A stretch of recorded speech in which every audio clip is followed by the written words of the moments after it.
Anyways, boop. Recording going. Alrighty.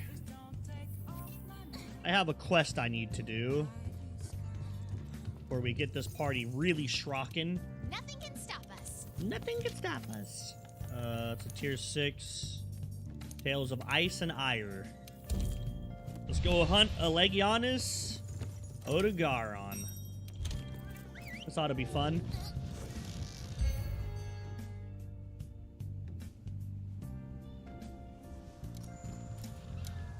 Okay.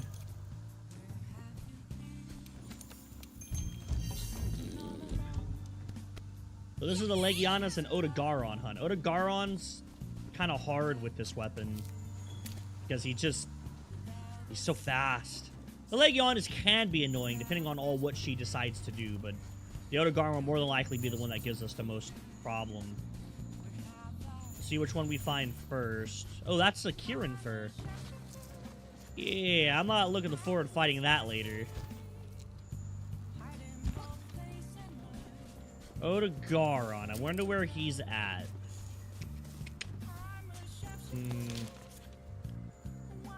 Guess we can go ahead and track him. Or not. Okay.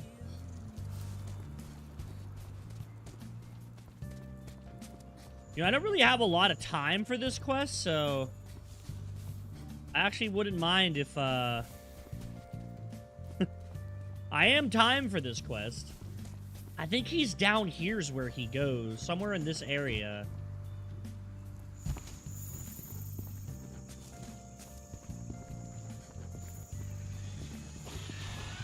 Oh, there's a bunch of Shamos. Shamos, whatever the fuck. There he is, yeah. Oh, he actually got a... Funnily enough, he's blind right now because of, the Katsuyaki.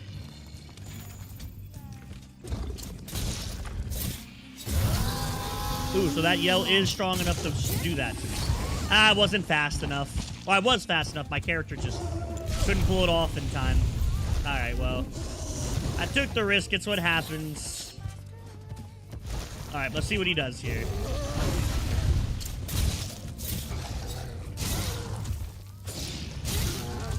Into the wall you go. 'Cause you're an asshole. See if we can break those teeth of his. Get him up and let him smile. Ah, okay. I wasn't able to break his legs. Maybe we can get it right here? Nope. Okay. Red 2 it is, baby. That's alright. We got it right there, so... Bing chilling on him.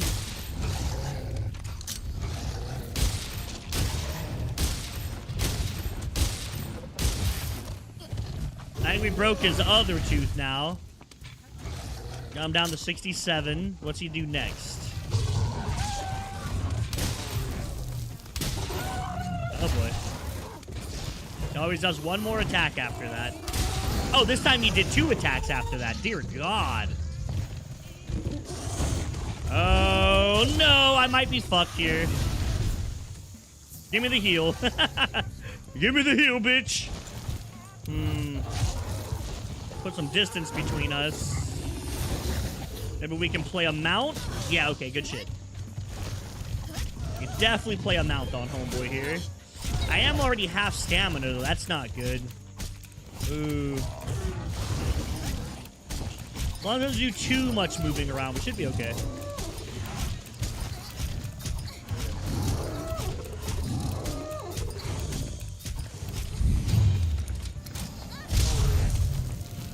Right in the fucking face, mate. Right in the face, mate.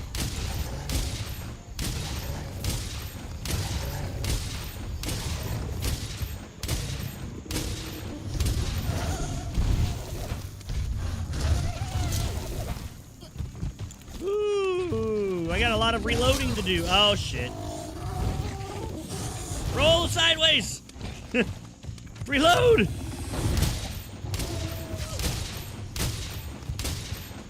Tell is not a weak point, so...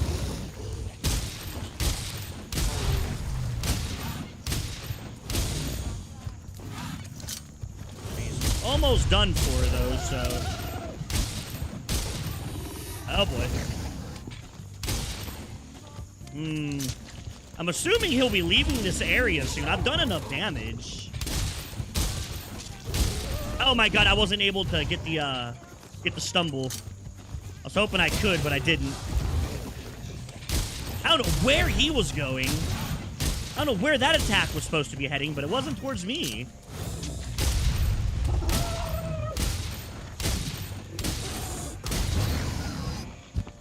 Oh, that did so much damage. Holy shit, that hurt. Okay, my cat stumbled him, so that's nice. That'll give me time to... Okay, now he's leaving. Good shit.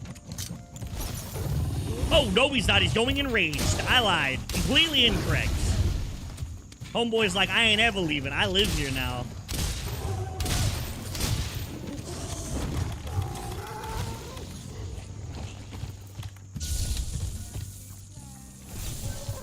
Okay. There's one.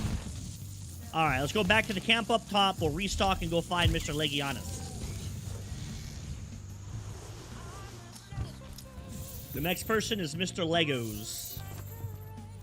Let's go find the Lugia.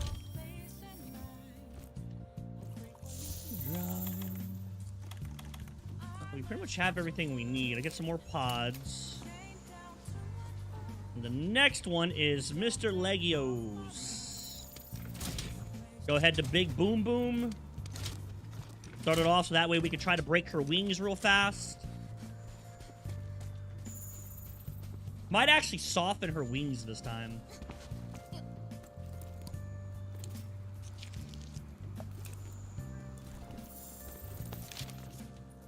I don't have enough information on the Legia. I haven't hunted her a lot, to be fair. Probably why.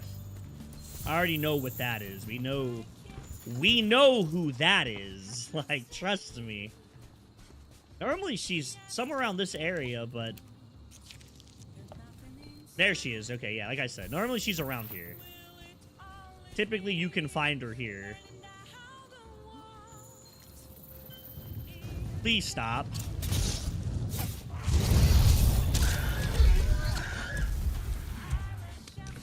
What's up, Ribs? How you been doing, man?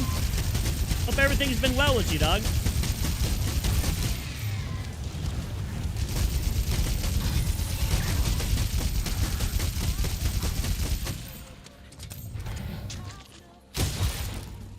Okay, we got that broke, so that'll help out with some of her flying shit.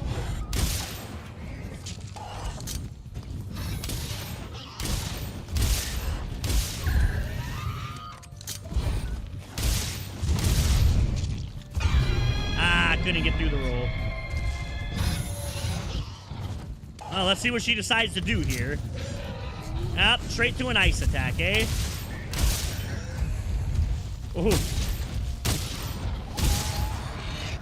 Oh, brother. Oh, brother.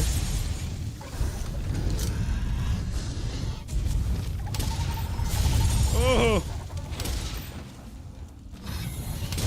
Directly out of my range. Unfortunate. Oh, well.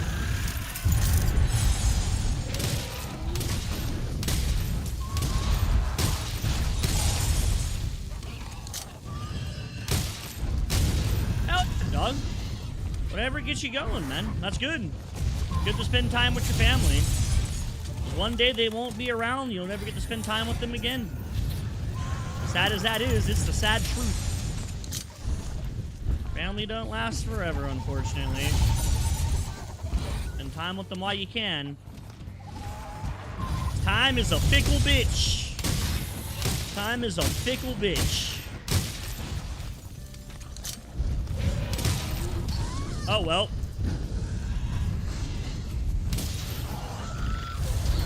Oh, well. I mean, I can't really dodge any of this. This gun's incredibly slow movement. We've done about half of her HP. Oh, I barely missed. Big sad.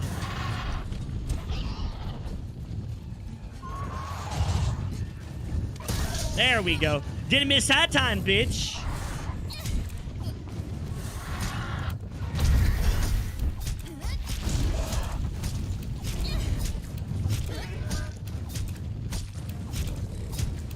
I unfortunately don't live very close to my family. I'm hours away, so I don't get to do that a whole lot myself. Well, there's her head broken, so that's nice.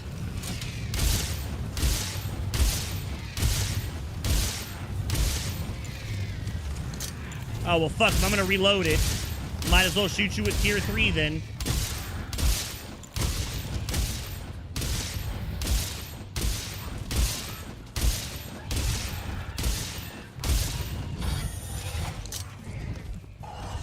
Okay, she's leaving. Right?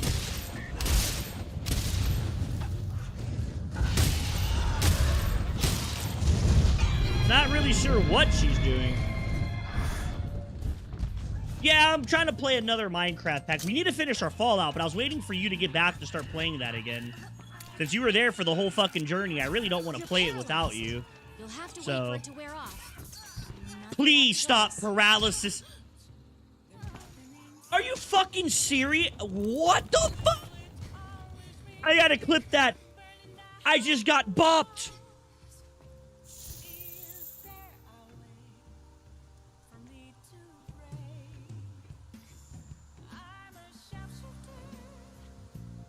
Play another Minecraft pack. We need to finish our Fallout, but I was waiting for you to get back to start playing that again. Since you were there, but I was waiting for you to get back to start playing again. Since you were there for the whole fucking journey, I really don't want to play it without you.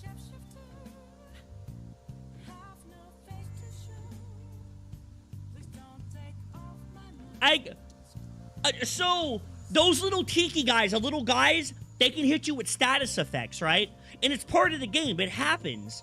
But normally when they hit you with the status effect, this game has a mechanic so you can't stack statuses often, that you become super resistant to it the next time.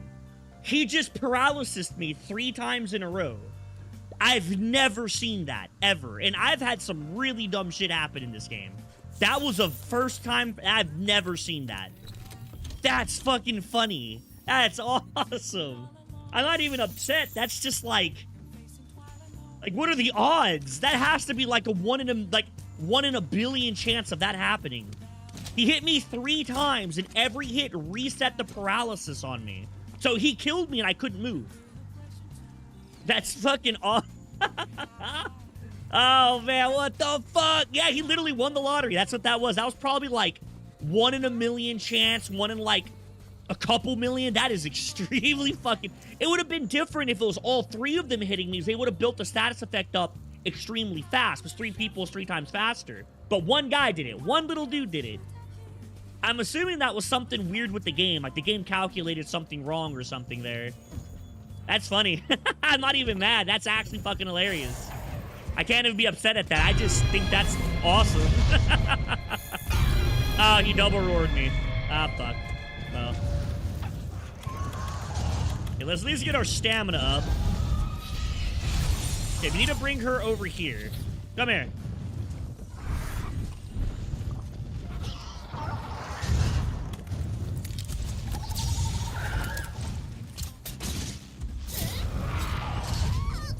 Why the fuck does an aerial attack with her feet hit me on her head?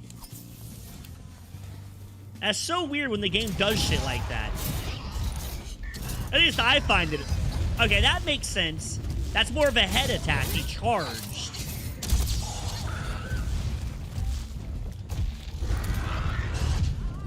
Oh, I super fucked up this. Holy fuck, get off the goddamn wall. Try this again and do this properly. That should not have been that hard, but I just completely boned that. This should be the end of the fight right here. Yeah, this is the end of it. I really don't care if you're upset. No! Don't make me go all the way up. You're going to.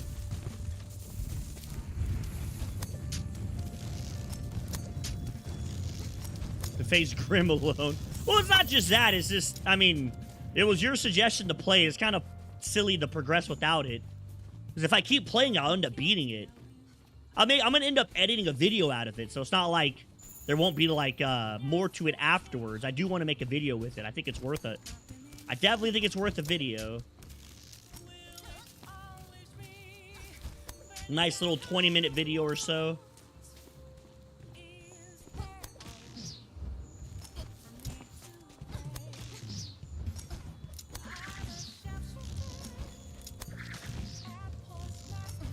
Like fucking Spider-Man up here. Good God.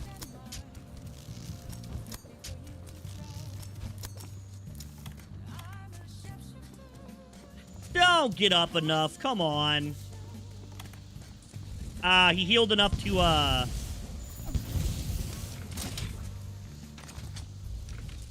It's all good. We're still okay. Okay, never mind. She was good anyways.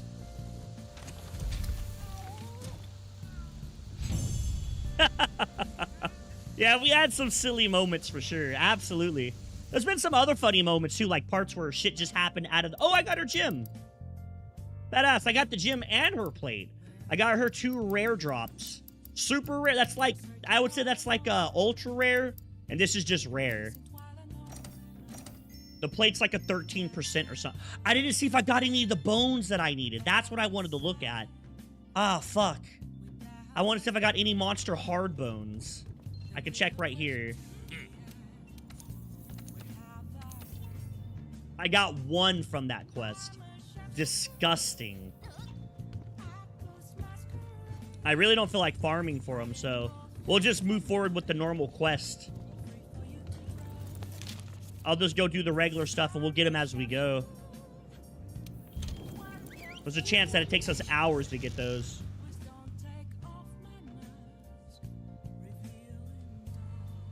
Yeah, one of my longtime viewers, Killshot, was telling me about a pack. And we're trying it out, and it's actually really cool. From what I've seen from the quest book, it looks like a pack that's ended up becoming one of my favorites. Because the quest book looks really well done. Getting bigger all the time. And then there's one more upgrade for this after, but it's an Iceborn. Oh my god, you talk so much. Jesus Christ. Okay, this is what we're wanting to grow. Fertilize. Yeah, now we got to start going through catalyst and fertilizers now. Because we want that right there to grow at once per quest. And I think there's another delivery we could do for another upgrade. Trying to get all my upgrades done before we get to the late game. Because once we get to late game, I want all of that shit finished. Because if not, we're going to have to do it anyways. And it's better just to get it now and be over with it. I need a turret sack. That's what I need. Okay. I got to kill a Dodo Gamma too, which I find kind of weird. I don't usually hunt Dodo Gammas. I'm down to go kill a Dodo Gamma real fast. And I got to kill one of the Gyros, whatever his name is, plus. Something like that. Do I have a Dodo Gamma quest? Oh, shit, I don't. Well, that sucks. I really don't have a Dodo Gamma, huh? There's one. Oh, there, no, that's it. Dodo Gamma Drama. That's what I need.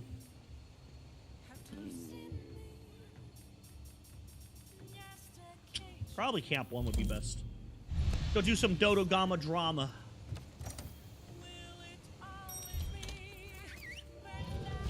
Is my connection good? Because my game is, like, taking forever to start lobbies. I feel like either something's wrong with the servers or something's wrong with my internet. Has to be one of the two.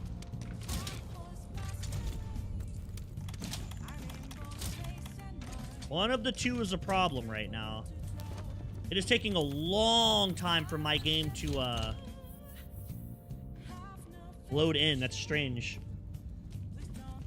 Off my mask.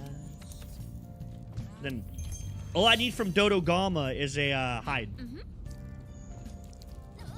I gotta go fight the Gyrotaurus as well. Gyrodosis, however the fuck you say that thing's name. Alright, get some pods, and we're ready to go kill this guy. Let's go trap, homeboy.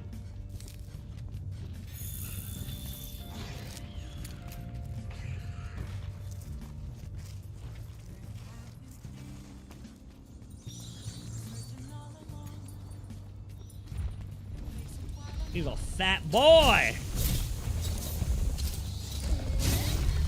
Dodogama's a big boy. He don't play around.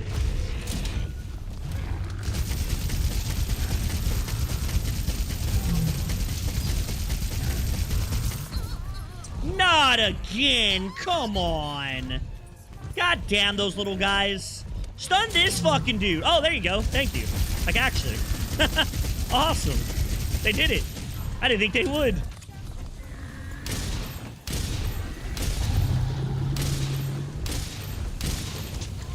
How nice of them. Oh, Dodogama's yell is strong enough to stun me. I didn't think it would be.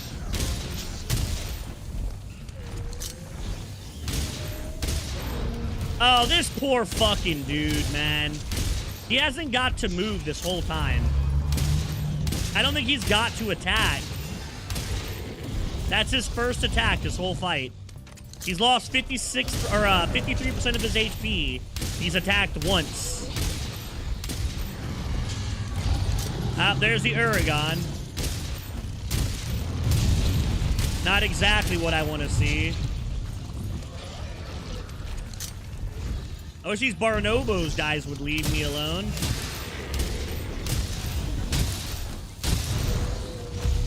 Blew him up in his mouth. Ah, fuck, Dodogama. I'm sorry, brother. I know you were just trying to be peaceful, little fight. I am so... Dear God, that did a lot of damage. Wowzers. Okay, we're full HP now. Ooh, I can't even roll out of that. Oh, fuck. I gotta be really careful with that attack. Get the fuck out of the way. The fuck are these guys doing?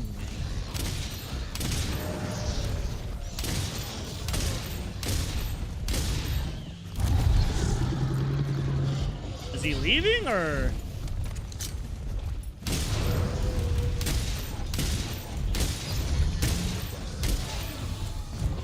Oh my God, all these little birds are like right in the way. They're hurting him. I know why those little birds are attacking the Dodogama, but they're beating his ass.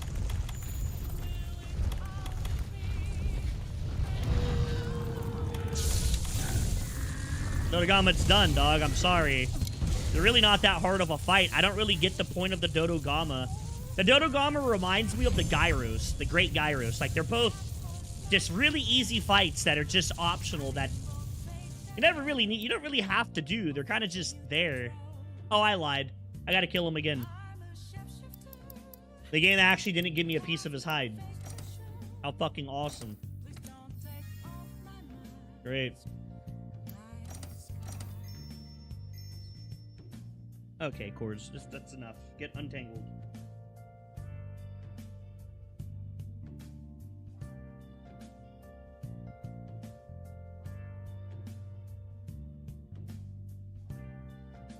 There we go. Much better. Well, shit. I didn't get what I needed. That sucks. Yeah. The Dodogama's a weird character. He's a very weird monster. There's another monster called the Great Gyros, and he's basically the same way. You unlock him at the same time you unlock the Odogaron, and the Odogaron's hard. If you're new to the game and you don't know how to play against him, the Odogaron will fucking wipe the floor with you. He will, I guarantee you'll cart once or twice. You'll die the first 2 times you fight him. 100%. Because you don't know what you're doing.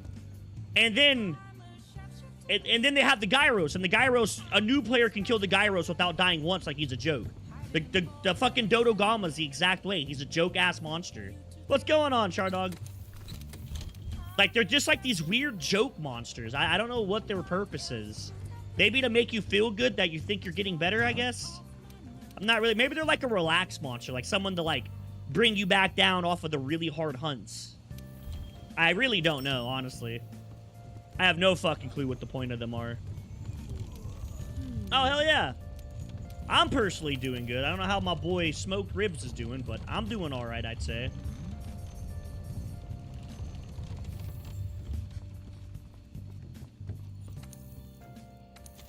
We gotta go kill the Dodogama again. I actually need that damn piece from him.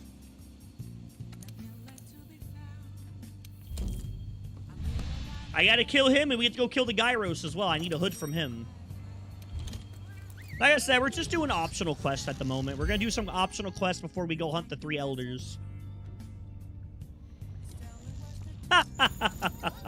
Dog, you know that's not how that would work, right? They'd make the day longer, and all that would mean is you get to work longer.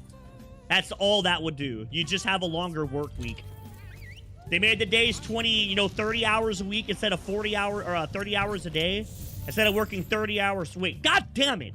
Instead of 30 hours a fucking day, you wouldn't work 40 hours a week. You would work 60. Jesus fucking Christ, that shouldn't have been that hard. Holy fuck, I'm retarded. That actually pissed me off. Like, I'm mad at myself. That was horrible.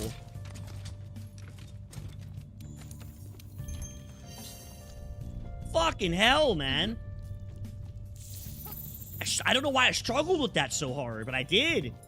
That was crazy.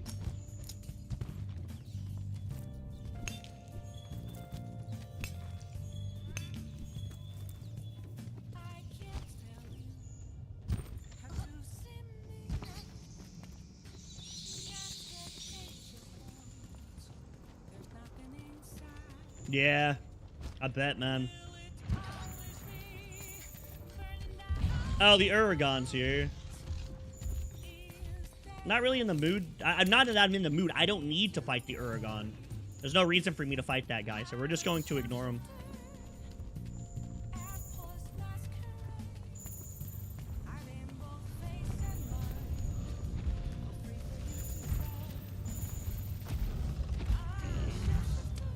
There's really no point in really going at it with him right here, so we're just gonna...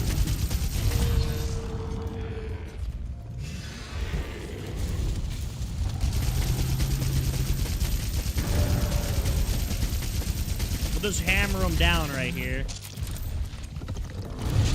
Ooh.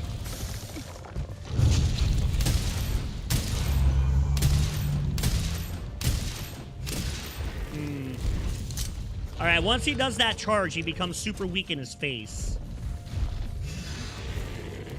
And I kind of need you near a wall, Dodogama.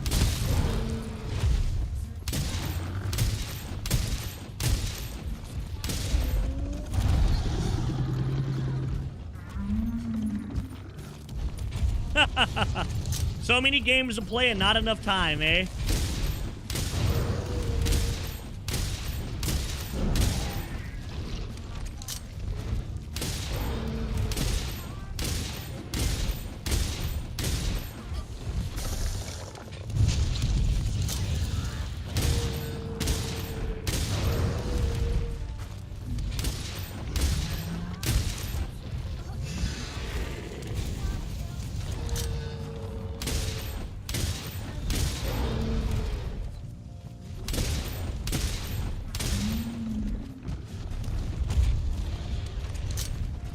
Marble Midnight Suns. I know that from somewhere. I've heard of that game.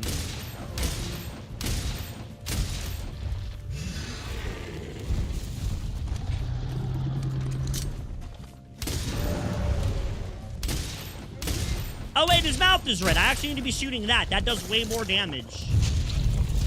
Oh, well, fuck me. I didn't know you had that attack. How does this work? He gets one attack with the fireball? I don't... And it takes away, like, the whole fire? Not really sure how that's working. I like shooting him in the mouth when he eats because it gives me a lot of extra damage.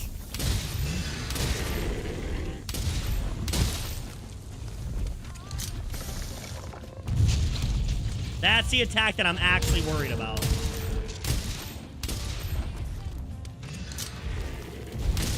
Drawing cards. Huh. Sounds like an interesting game, honestly.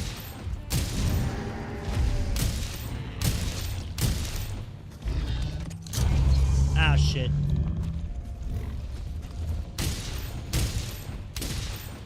I couldn't get any more damage. Unfortunate. Maybe we can wall splat him here and go ahead and finish out the rest of this fight. Let's, get that loaded. It'll be ready when we get there.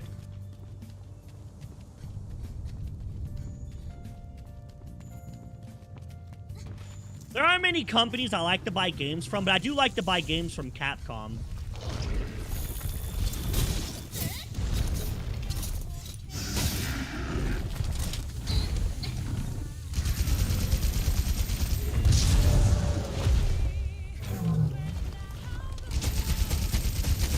If you want to give me the tail, I'll take the tail. I do way more damage to the tail than the other part of your body, so... You got me fucked up, you think I won't shoot that.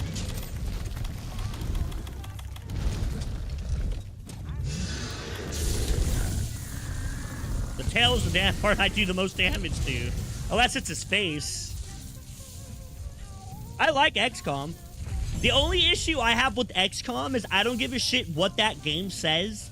Your accuracy in XCOM is not your accuracy in the game. I don't give a fuck. There's, like, it's just not possible. That game is so bad about that. You'll be like, yes, I have a 95% chance to hit this guy. And you'll miss 4 times in a row. And it won't happen once. It'll happen, like, 20 times. Like, it's ridiculous.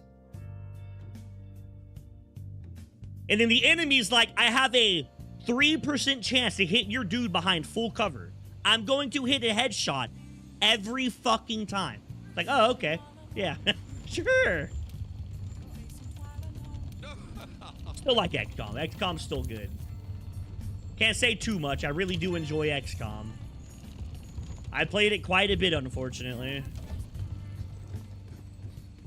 XCOM just lies. XCOM's a liar. That's all it is. XCOM's just a dirty fucking liar.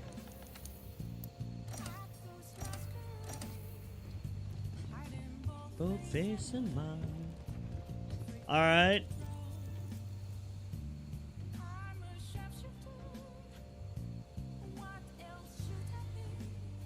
Yeah, well, XCOM's really, really renowned about that. I remember seeing memes about it. I never really understood it as a kid.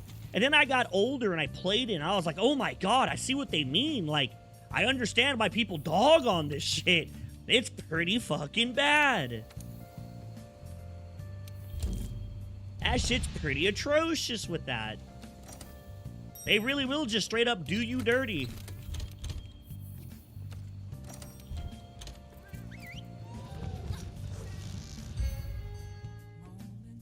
Alright. I mean, to be fair, if I get it, before I play it, I'd like to pirate it to see if I even enjoy it. I like to use pirating as a way to test games if I like them or not. I like to use it as a game test. Then if I like the game, I normally go buy it. Kind of like Darkest Dungeon 2, Slime Rancher. Don't get me wrong, like, if I don't like the game, I don't fucking buy it. Got me fucked up. But I have no issue supporting companies. I'll buy games from companies that I like. Now, there are certain companies that I refuse to spend $1 on. Anything that's EA, nah. Even if I like the game, not happening. I don't like, they've definitely gotten better with their shit, but ever since those dumbasses made the statement that even if you, one of the CEOs of that company stated, just because you buy a game digitally doesn't mean you own the game. I'm not dealing with that shit. Like, I won't fucking buy their games after that shit. Got me fucked up. Don't care what other people do. I'm not buying it. What game do they have that you really like?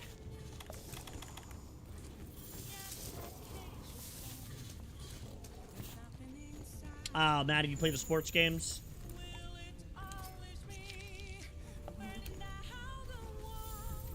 Bro, you play the Madden games? What an idiot.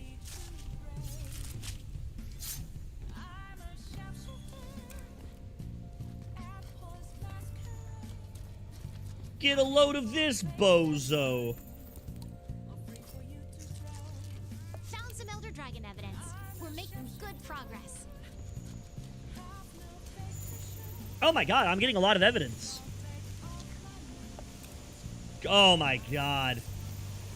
Hey, you know what? If you fucking enjoy it, there's no harm in doing it, right? Who gives a shit? If you enjoy it, hell yeah. Wait. What the fuck? That guy has a horn. I can't say much because I buy practically every fucking Elder Scrolls game that comes out, so... And I throw hundreds of hours into them, so I'm no better.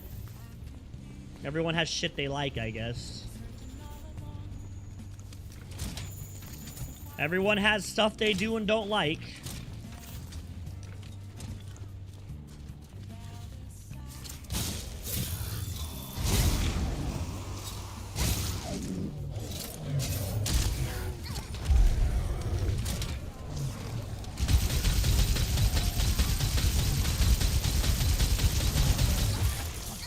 Please stop! Get out of the way! Stop fucking... Oh, come on.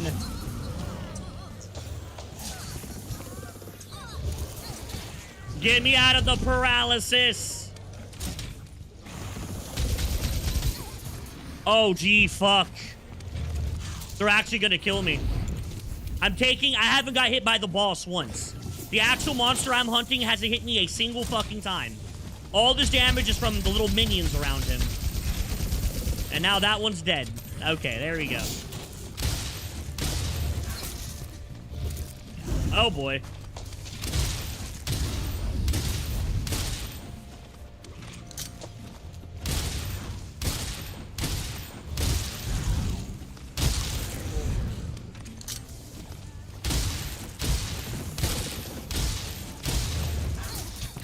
Wait, you haven't stumbled again? What the fuck? Oh, you actually have more HP than I thought you did, to be fair. Shit. You have way more HP than I thought.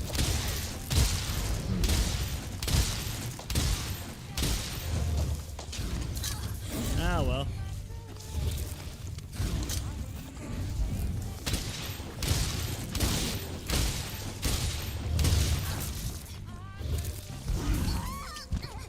He'll let me stand up one day, I promise. I promise you he'll let me stand one day. I don't know what day that is, but one of these points he'll let me get up and... Okay, here we go.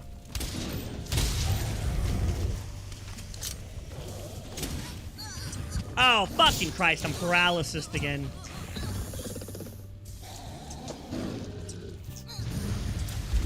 Okay, there we go. My cat's being super fucking useless right now, by the way.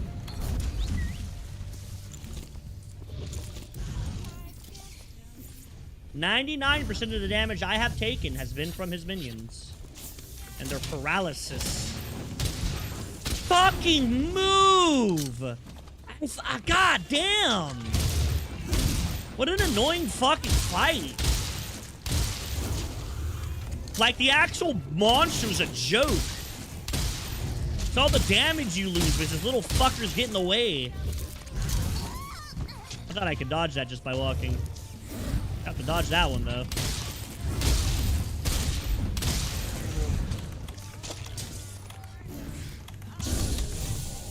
All right. There we go. That should be the Great Gyro's Hood. Any Yakuza Persona game that comes out, I will pursue. Oh, dude, I love the Persona games. I don't give a shit what anyone says. Those games are a lot of fun.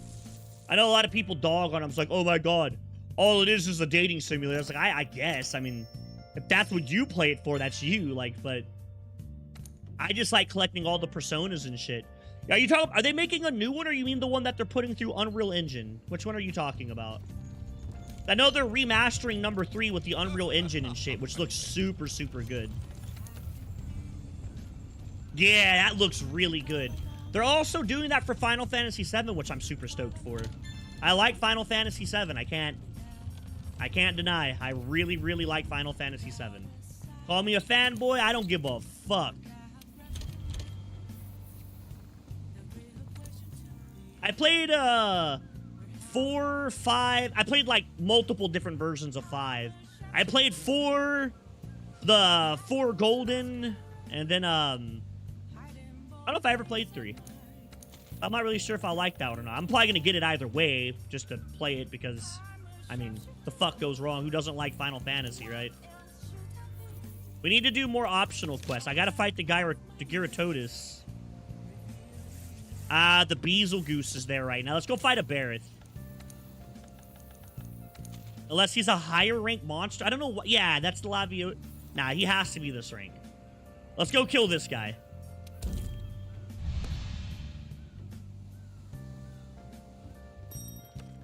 I haven't really played it, though. I heard a lot of people say it's a lot better than the original ones. It adds a lot of content, but I haven't actually played it myself. So I can't really say much, I suppose.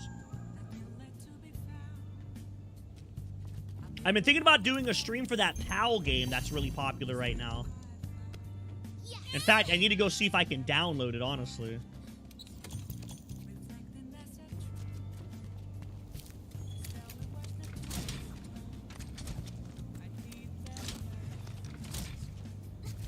Alright, let's go hunt this stupid chicken. And hopefully we unlock the, oh, I need to grab this evidence while I'm here. This must be from the Elder Dragon the Yeah, we need to grab as much of that as we can. I have to come back here and grab this shit later, so if I grab a bunch of it now, I don't have to worry about it later. That's Diablos. I don't want to hunt Diablos yet. Fuck all that noise. Where the hell is this chicken at? I know his nest is over here. So he must be walking up from the bottom area. Go see if we can find him. Yeah, the Persona games are extremely fun. There he is. We found him.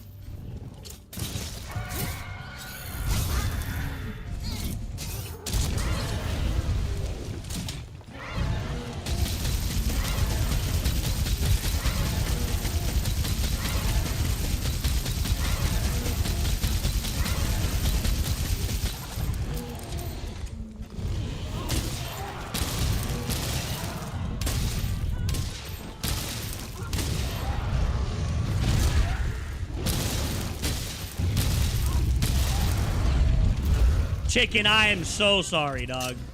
You were caught between two people you have no hope of defeating. Too bad his face is really hard to hit.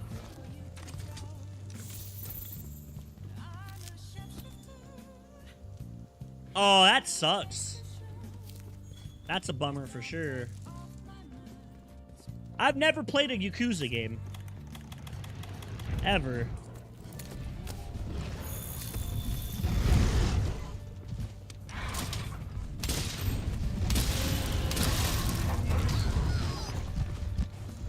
I had no idea he could do that. That's the first time I think I've ever at least got hit by that attack. Maybe he's done it before. I couldn't tell you.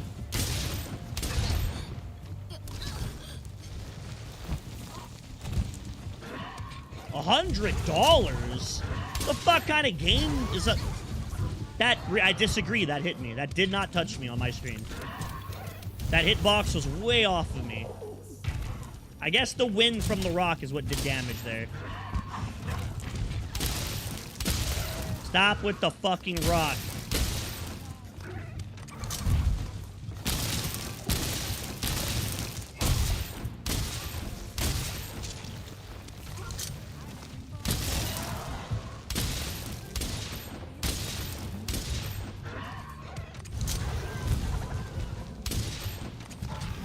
Oh, you don't have real money. Oh, yeah, forgot. Duh. Oh, I'm stunned. Okay, well, I'm unstunned now. Hooray.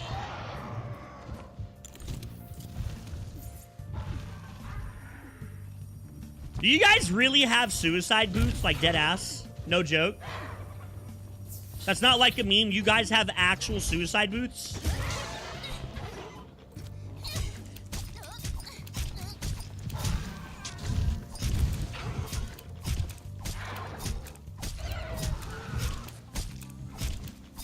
Okay, I didn't think so.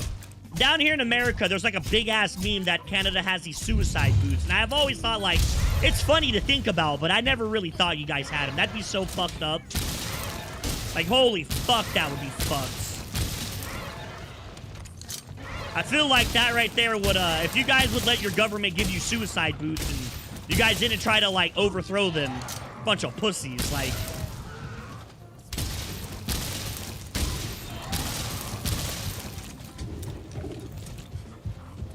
There's a big meme about it over, oh wait, that's not what I wanted.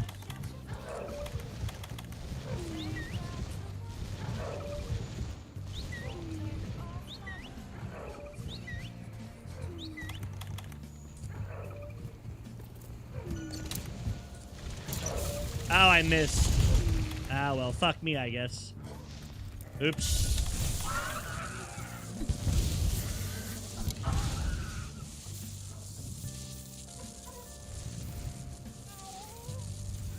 Why would we have that when we got... Well, from my understanding, is Canada's wait time for, like, specialists and shit incredibly long, or no? That's what I understood, was that Canada's wait time for free healthcare is extremely long. But once again, I don't live in Canada, so I just go by what I'm told. I don't actually personally fucking know.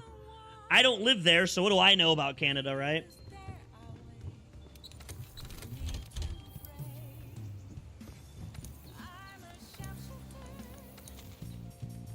I didn't unlock a single quest for me. Well, fuck me, I guess. Let's go hunt the Barrett then. I don't know. Like, I just need to kill something that has the fish. Do I have any optional quests for the fish? Target. Where would that be? I don't think I've ever had to do a fucking... No, I have nothing for him. He's not even on my list. Ah, man.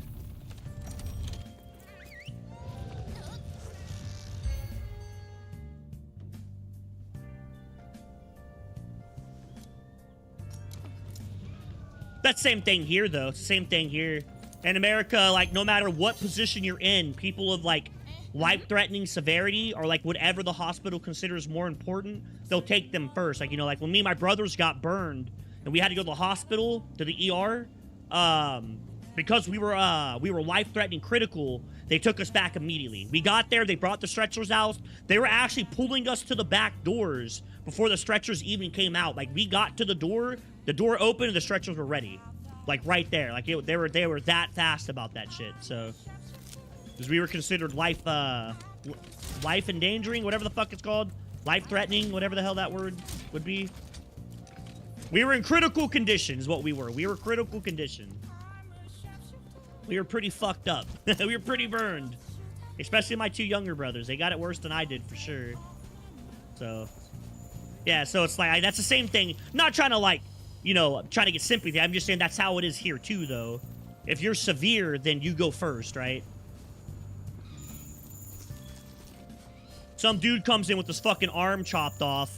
The guy with the sore throat's gonna have to wait a little bit. You know what I'm saying? Like, you come in with your whole fucking arm missing. The dude with the sore throat might have to take a second there for the other guy to get some help.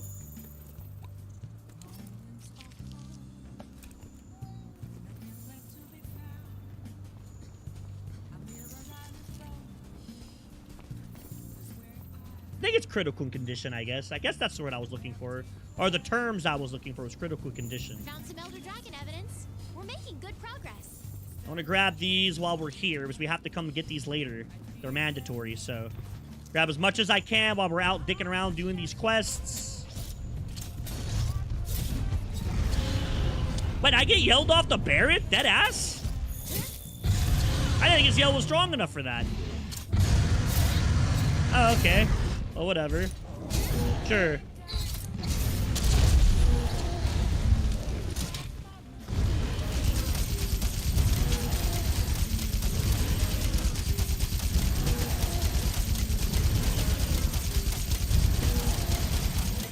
I wanted to break his head, damn it. Ah, fuck it, whatever. We'll just start doing damage. I could have done so much more damage. I just wanted to break his head.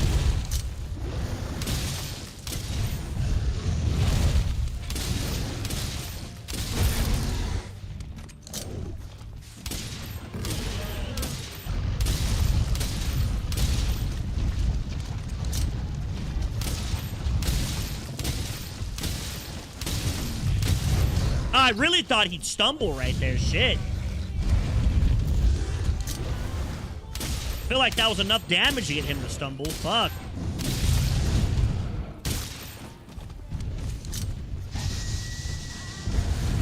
Oh, wow. He can turn. Okay.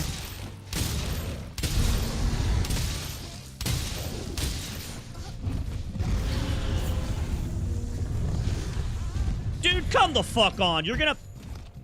Wow, what an unfortunate set of events. Not only did my fucking retarded-ass cat not get the heal to me, but then the Barrett pushed me out of the heal, which is more the fucking cat's fault than the Barrett's. Cat AI is dog shit.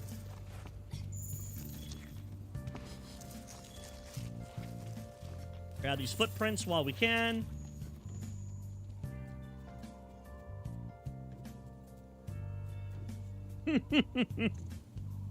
A fucking paper cut? What? Dude, I fucking split my hand open and shit from fighting people and shit. And I mean, I guess I shouldn't use myself as everyone has their own priorities with themselves. Maybe he had an underlying health condition or something. I don't know. Not really good to judge.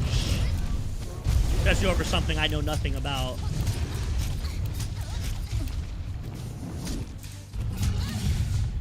Maybe he had like a super weakened immune system or something.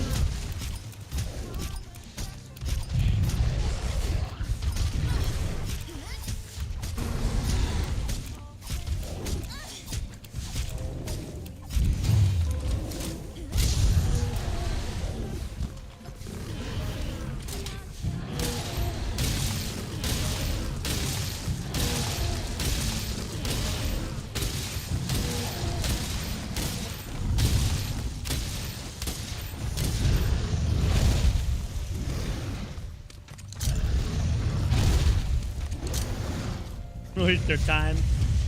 Yeah, so it seems a little silly on the surface that he went for a fucking paper cut. Seems a little goofy. Definitely can't deny that. Seems kind of dumb.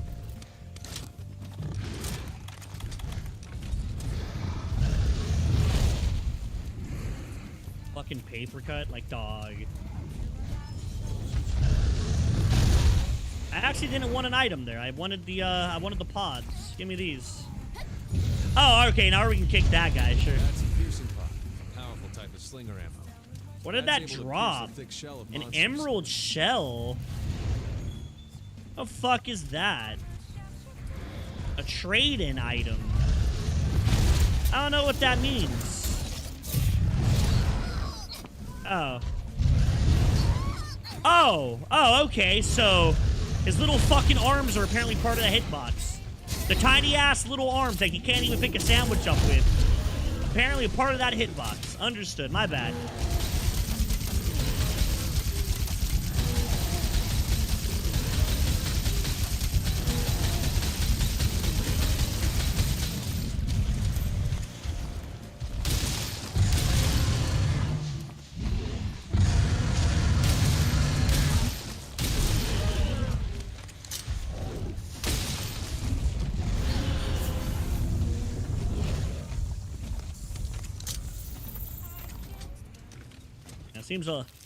Definitely seems a little goofy. That's fucking paper cut. A powerful type of slinger ammo. What the fuck would you go for a paper cut, man? Oh, the Gyrosaurus is here. I gotta go to that thing right here. I actually need you. Come here. No. I have enough time to kill this guy too. I need to kill this guy. All right, that's perfect actually. This is exactly what we were looking for too.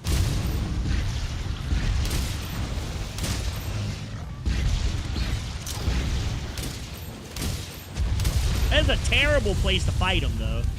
This is a horrible place to fight him, though. I'm slowed, he's fast. Just a recipe for disaster for me. Okay, there. Now his face is uncovered.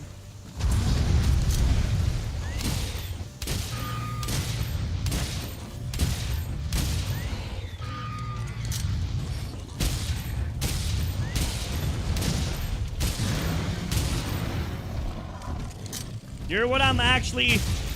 one of the things I'm here to find.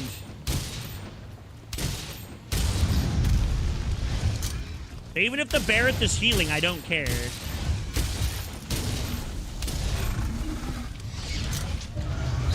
Ah, I couldn't move.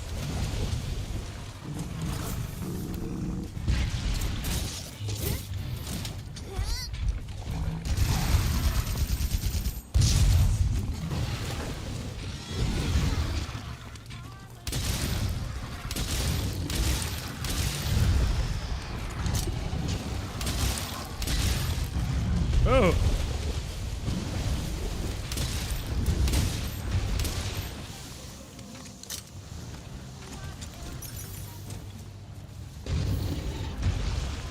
There's a medical condition for that, too.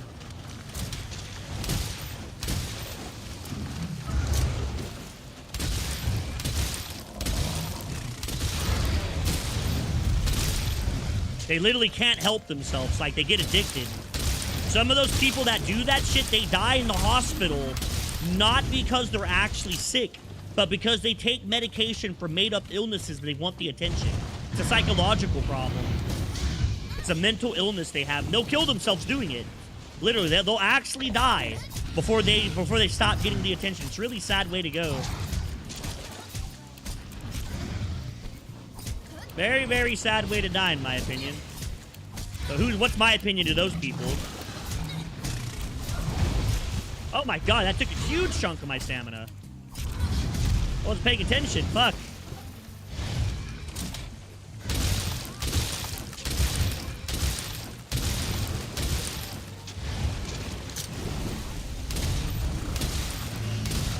Oh boy.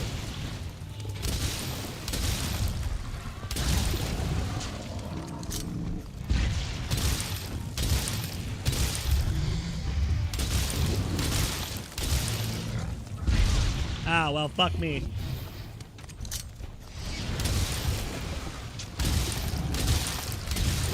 You're the main reason why I'm here.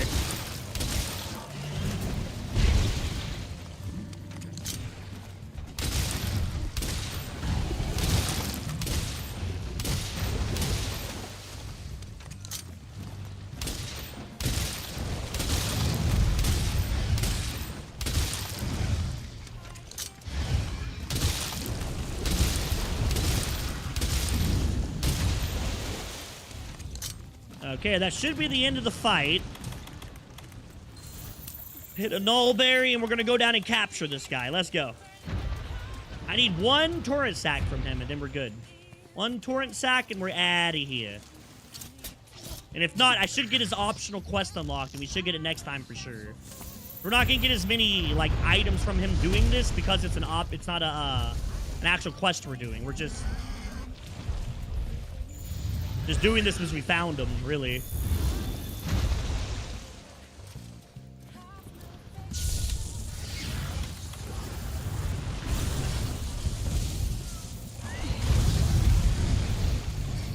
Alright, yeah, he healed up a lot, actually. He healed up, like, 10%, but it doesn't matter. We can still shit on him. It's just a fucking Barrett, so... Barretts are a joke. We're not worried about those guys. That fish came over and kicked my ass, huh? Damn. Alrighty. The next one we gotta go do is the actual quest creature. Might as well kick his ass. I mean... Kinda already got him down to 32%.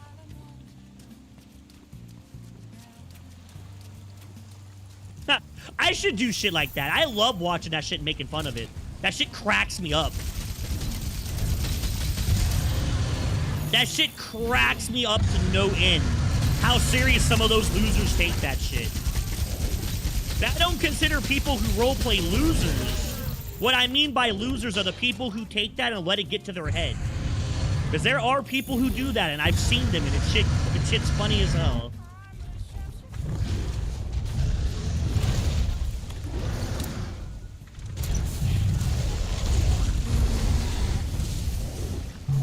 Okay, there we go.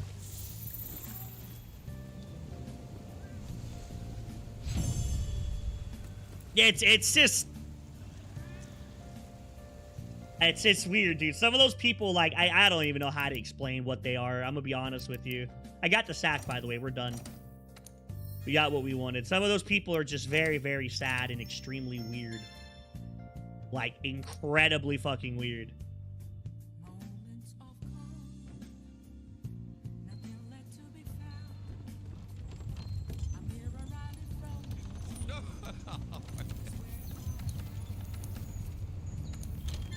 That's what I wanted. And then everything else, I don't really care about. Yeah, we got what we wanted. I should give us more space on our harvest box, right? Now we have 4 slots. 3. Okay. We just gotta keep fertilizing this. Make sure we get all of our blaze nuts and flame nuts, yeah? And when it's time to get level 3 gunpowder, we'll have a bunch of it ready.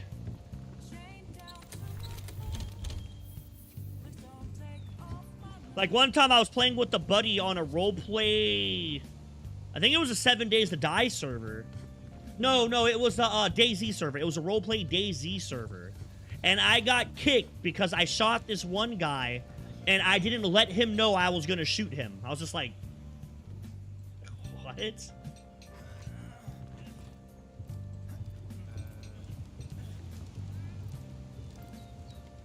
What the f... Dude, I actually believe some people think that. Some of those fucking losers really get it in their head that what happens in a game is real life. Like, they can't separate reality from the gaming world. Like, it's just, they physically can't do it. They're that distance from real life, and it's super sad to see. Like, it gives a lot of gamers bad, like, rep with that shit.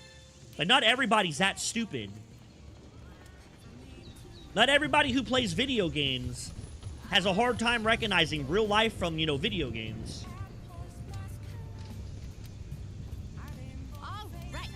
That's fucking stupid. How dumb. Well, I got everything I wanted, so let's go finish out this quest. That's just sad. People get famous for the dumbest shit. That's shit on God, man. That's what I should do. I should go say some really stupid, controversial shit that I don't believe in, just so I can get my 5 minutes of fame.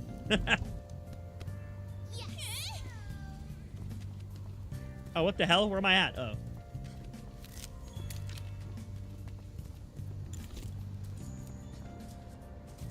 Just so I can get my 5 minutes of fame.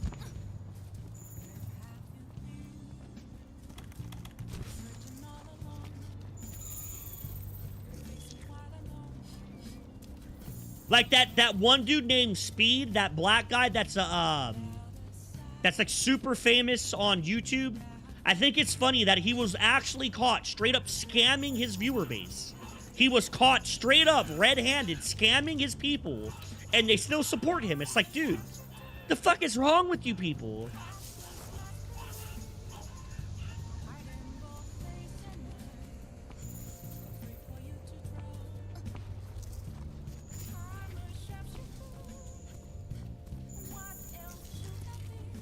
Some people are just so addicted to media that they can't, like, stop consuming it. I don't know how to explain it. Like, they just have no self-control for themselves.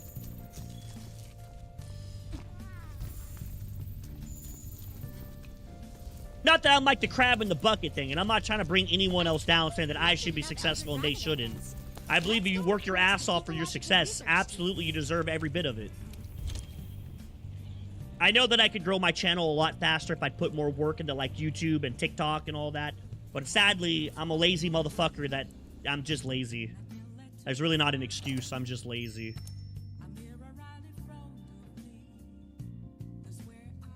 Like, every clip I make, I should be uploading it to TikTok and other social medias. And I should be putting a video out about once a month. And... you got someone doxing you? Who the fuck is doxing you? It's just sad that he was scamming his viewers and they still support his ass. That's like that fame thing. I don't really get it. Like that one chick that plays Pepper in Iron Man. That bitch is actually crazy. That chick's like a certified lunatic. And people still support her. It's like, what the fuck is wrong with you guys?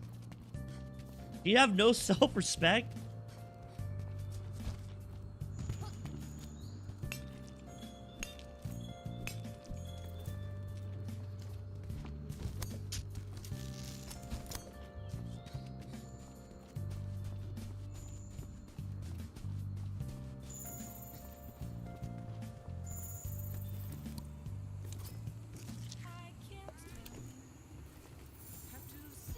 I remember you telling me about that. He's still fucking with you?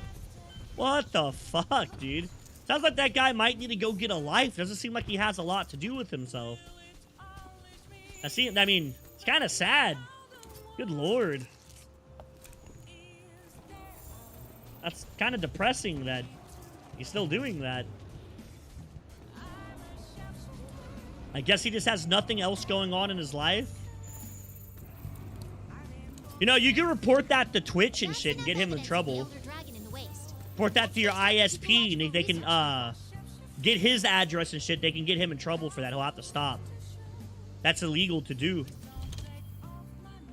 And it's people who say that, like, I think people don't realize how easy that shit is to trace, is all you have to see is where the packet's coming from.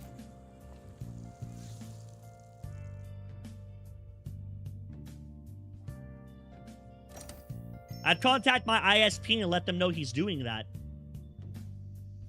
Because they can find him extremely easy. They'll just trace his IP, figure out who his internet company is, just talk to them, and they'll be like, hey, this address is doing so-and-so, what the fuck? And he'll quit, because if not, there'll be a big problem. They'll probably send him a letter, tell him that if he does it anymore, they'll probably shut his internet off. They'll disconnect him. People who do that shit are just very sad.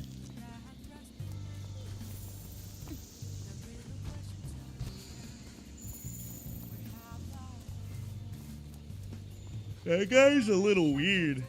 Can't even deny that. That guy's a little weird. It says wind gashes. I don't know where, though.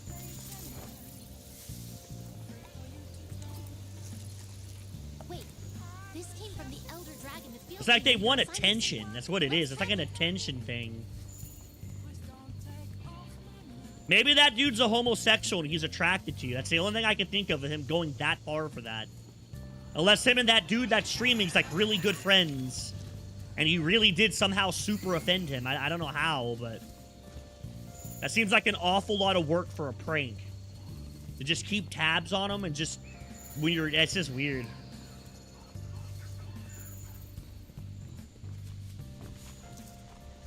It's really strange.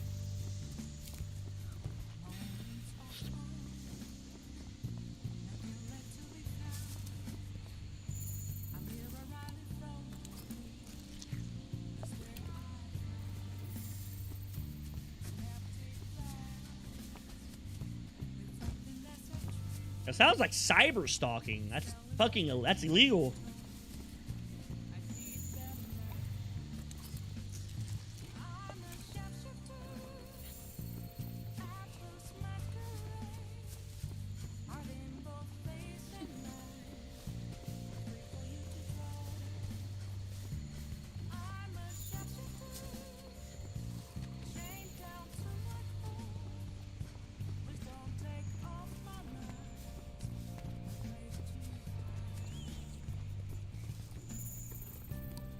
Typical socialist.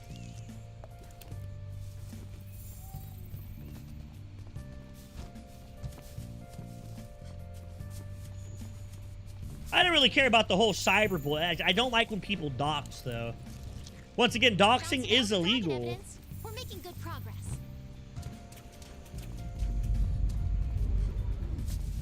I completely support freedom of speech. You know, you can say whatever you want. Is what it is, but when you start, like, physically attacking something like that, like, you know, attacking someone's internet, I would consider it maybe not a physical assault, but it's definitely a very personal assault. Because, you know, some people rely on internet for their jobs, they rely on internet for all types of shit. You start fucking with people's livelihood with that. It's one thing to, like, go around saying, you know, very controversial stuff, you know, that is what it is. It's your right as a person to have controversial opinions. But as long as it stays at talking, it's no big deal. Like, whatever. That dude seems extremely weird. I don't think that guy has a lot of friends. It sounds like he's a pretty damn lonely individual, honestly. If he has time to sit around and do that.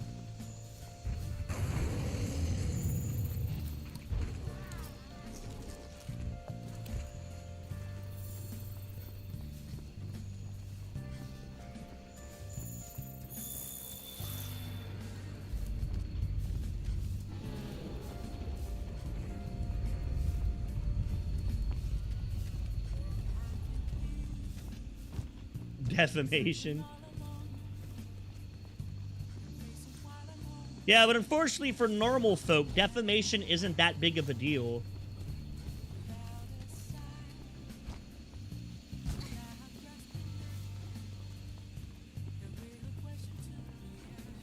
How weird.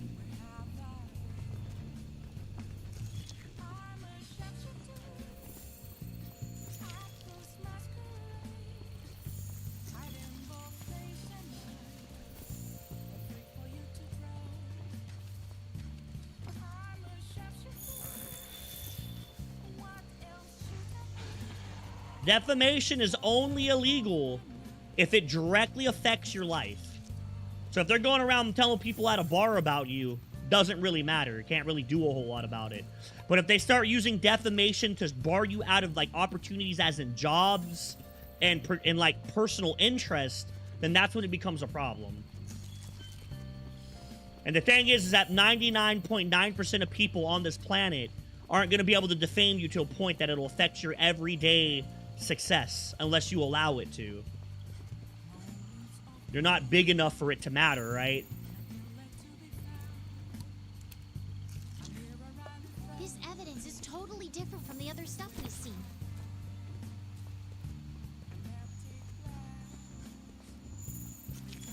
I think that about does it for Elder Dragon evidence here. Oh, no, I mean, it doesn't even have to go that far. As soon as you started doxing, that's the line. Like, doxing is illegal. That's not even, like, should be illegal. Doxing someone's internet is a cyber attack. That is absolutely illegal. 100%. I'm not fucking with you when I tell you that if you contact your ISP and let them know and send them the information, or they don't have to send it, they can just log into your router remotely. They can find out who's doxing you, contact his ISP, or if it's the same company, they'll probably either send him an email or call him, like, look, you gotta fucking stop, dude. Like, if you don't, you know, we're gonna cut your internet off.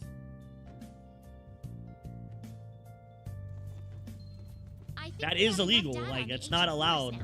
Want to report to the ecological research team? We have enough data on the wildfire waste now. Let's go report to ecological research. And the whole thing about him contacting your boss, and I wouldn't consider that defamation. Once again, I really honestly believe that that's a form of stalking. That's like cyber stalking, man. It's like following you around. That's weird. That's unhinged. Like, holy shit, that's unhinged. Wow, what a weirdo. That dude's weird, bro. What the fuck? Still in one piece, then. Couldn't imagine doing that to somebody. Like, think of a fucking loser you gotta be. Still in one piece, then.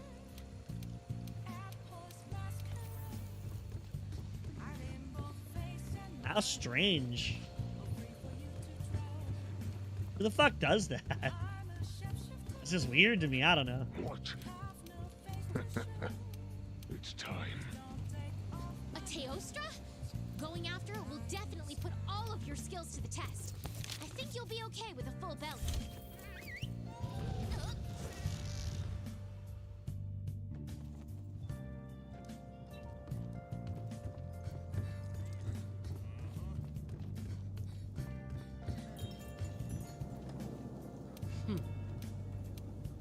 Do well. It's clothed in effluvium? What kind Is of it? crazy monster are we dealing with here? What the fuck? Actually? That's fucked, dude. That's actually fucked.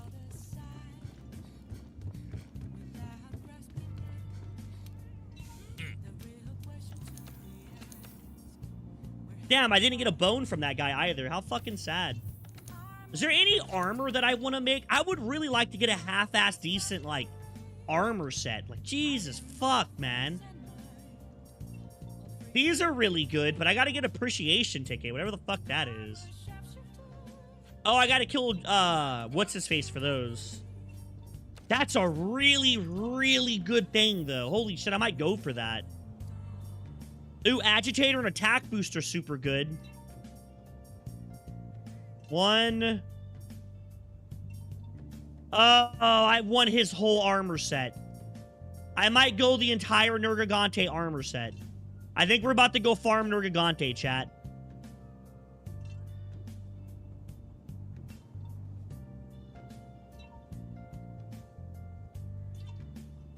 That would be a humongous boost in damage.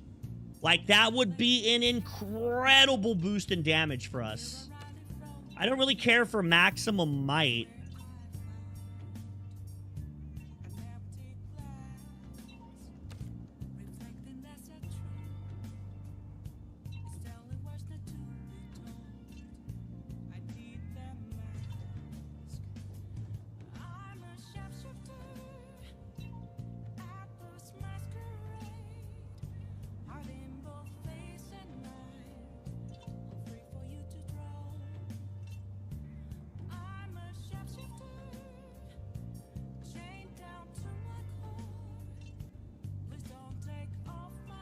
We'd have to get a gem for this, though. I'd need a gem for this. Because...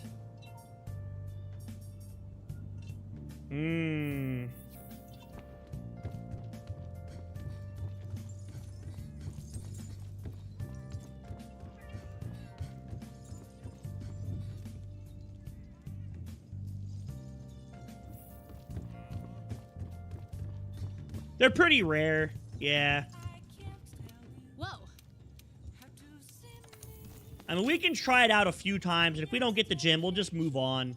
Maybe I get every piece of armor on him except that one with the gem. But that is a lot of extra damage if I get his armor. Like, that armor's fucking nuts. I didn't realize that armor was so strong. That's a very strong set of armor. That would literally give me like an extra 30, 40 damage, which is a shit ton of... So in this game, every tier of weapons is about 10 damage. So getting an extra like 30 or 40 is like 3 or 4 tiers higher than my current weapon, which is a lot of extra damage.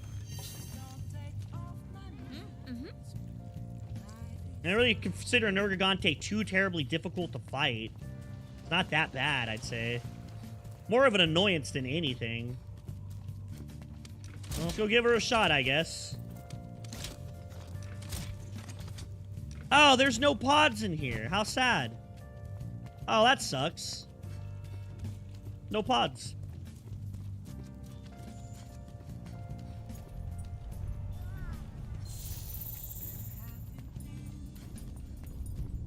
No pods in here either. Holy shit, that blows. Oh, big time Sag, I guess. We have to run all the way over here to get some pods. Holy shit. I'll go for this one. Oh, never mind. There was some right there. Passed him. Yeah, dude sounds like a fucking loser, dog. Like, dead ass. I don't even know the guy, and he sounds like a loser. Oh, hey, we got a fire cell. Oh, no, I got a Nova Crystal. I needed that. That's actually the crystal I was going to have to go farm. Badass. That was... Guess it was meant to be. It was fate that we get this, I suppose.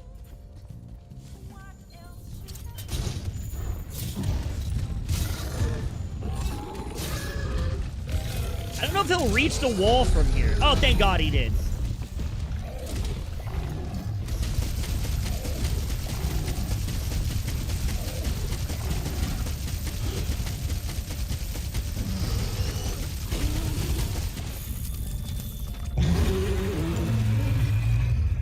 Oh boy. I'm in a bad spot.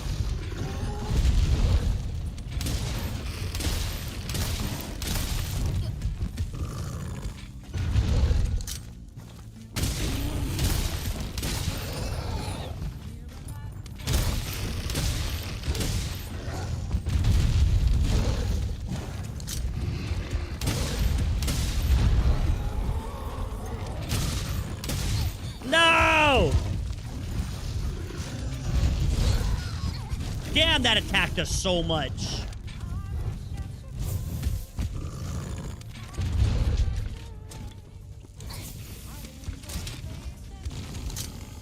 Oh, I'm getting hit by that, yep. I was reloading. He fucking did the one attack he has that covers that entire gap. Oof. Big Sagems. Okay. Maybe we can start doing some damage again. There we go. Get a fucking horn off, bitch.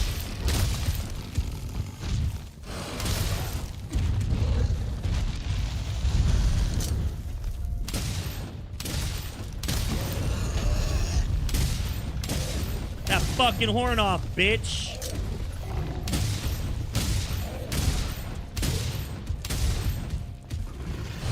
Oh, now I'm gonna get his tail off. Oh, well. Oh my fucking god, stop! What in the fuck was that? Yeah, alright, game, sure. You missed me 2 of those, and they both hit me somehow. Your fucking hand went right by me, but live your life, I guess. Sure. City of Heroes? I don't think I have. That doesn't sound very familiar, so I'm gonna say no.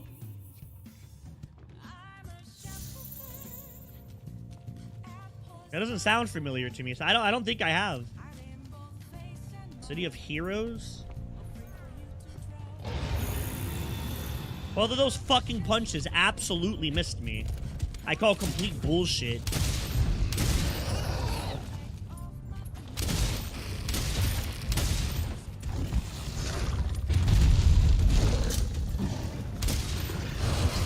Once again, that fucking missed me. What is that hitbox?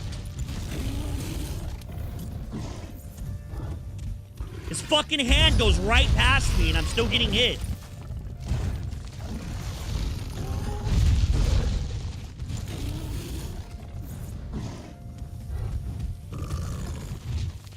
Holy shit, it missed! That shit can miss!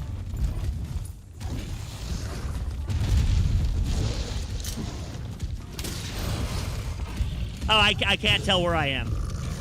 I just took half my health from absolutely nothing. Understood. Nothing hit me there, but I took half my fucking HP.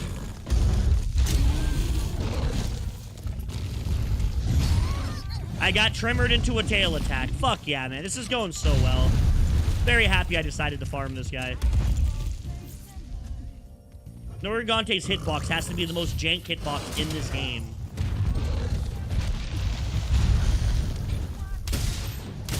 That's just how he be. That's the price of farming this dude. Can you please get off of me? Can I move? Thank you.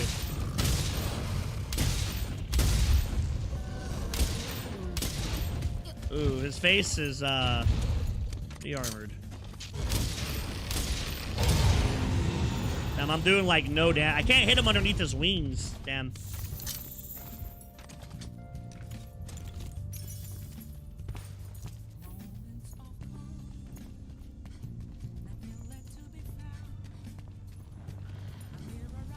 Badass, man. I wish more companies would do that shit with dead games. I don't mean, I shouldn't say dead games, but like games that are no longer being supported. It's fucking crazy how some of these companies will just like goblin hoard their games, even though they haven't touched it in like 50 years.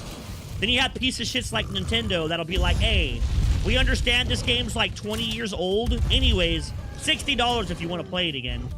You're fucking drunk. Sure would be nice if companies did more of that.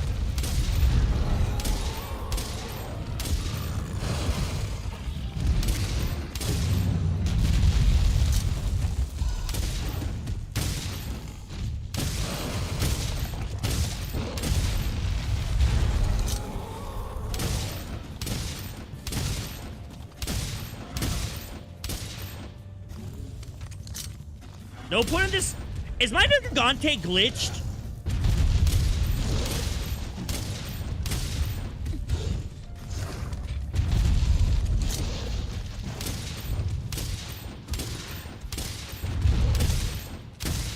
There's no critical spots that I'm hitting on this guy. I'm confused.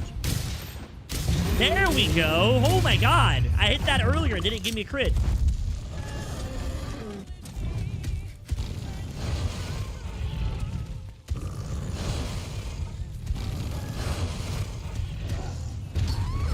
I can't fucking move. The game just wouldn't let me get unstuck from Nergigante. It just decided that I was gonna live there by itself. My decision of getting out of that was not acceptable, apparently. The game decided that I was gonna stay there. 'Cause every fucking time I try to run a different direction, it would make Nergigante turn that way too. Every time.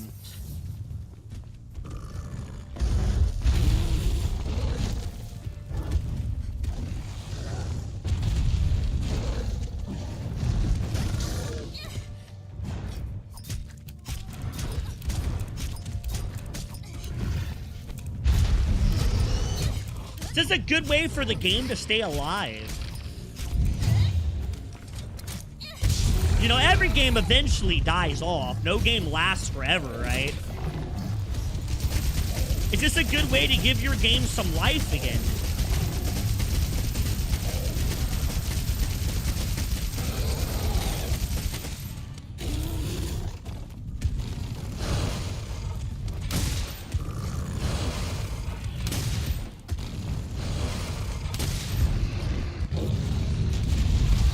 Oh my god. Really wish you'd quit doing that. I'm dead. Oh, I'm dead from the spikes? Okay, he didn't do the second part. Thank god.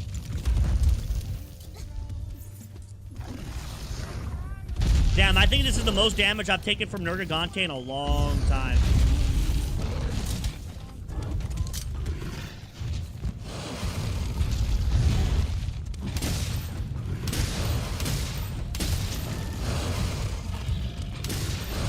Oh, fucking Christ. Stop fucking spamming that move. Jesus fucking Christ, my guy. I'm about to just restart this quest, I think.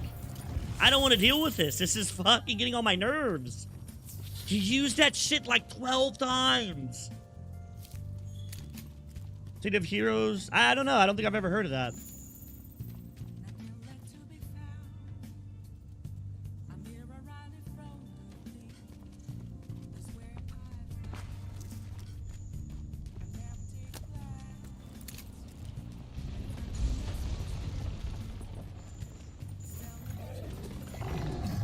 Fucking dude just keeps doing the same thing. Like, come on, man. And of course, it's the one attack that I can neither dodge nor punish. I'm just stuck there fucking watching him do it, trying to dodge the shit. Where'd the other crystal go? Oh. I thought that's the one I hit. Guess not.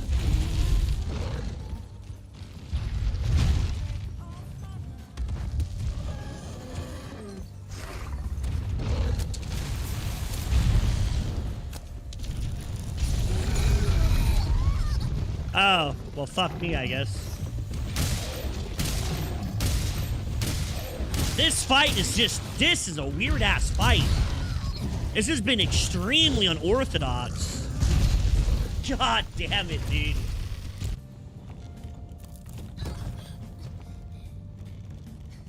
I don't know. I don't know what to say about this one. I guess sometimes you just get fucked.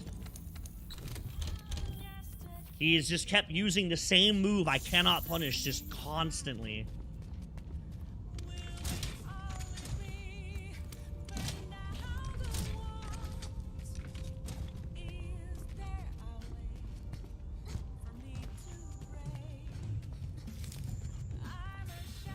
Which is fan-fucking-tastic for me.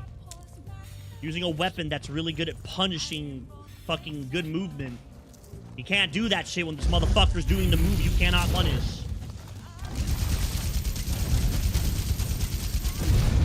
I love when he's like this, when he's just impossible to take critical hits on.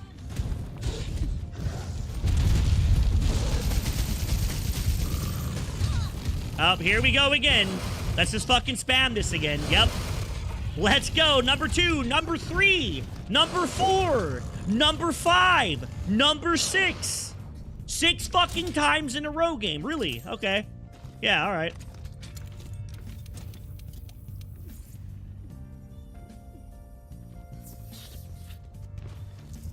He just did that shit 6 times in a row again. Holy fuck, this is bad.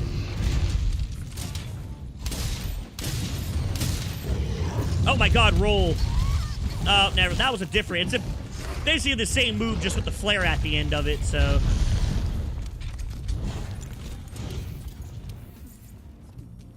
Oh, this is horrible.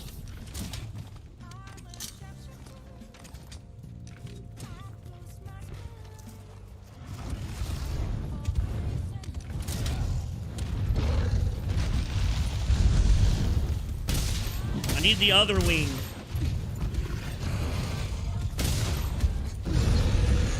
Up, he's doing the big dive. I'm fucked. I have no way to stop this. Thank God I got the roll in time. If he did that earlier, I was dead. 100%. Oh, shit. I can't get him.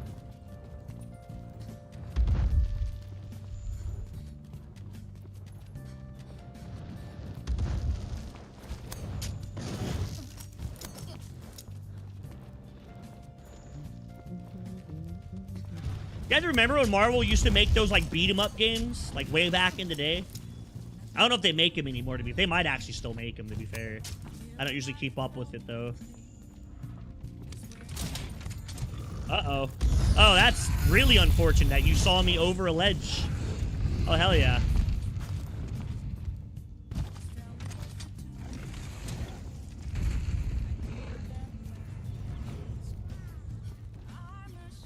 Is that what they were called? I don't remember the name of them.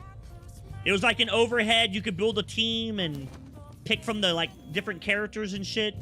Usually, I think it was like 4 of them or something like that. And they all had, like, unique abilities and, like, things they were good at and things they were weak at.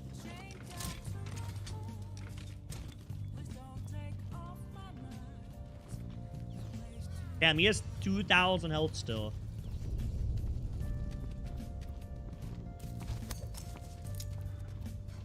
That might be what it was. I really don't remember. The sound, I mean, that's what it is, and that's what it, I just wondering if they still make them. Played them a bit as a kid.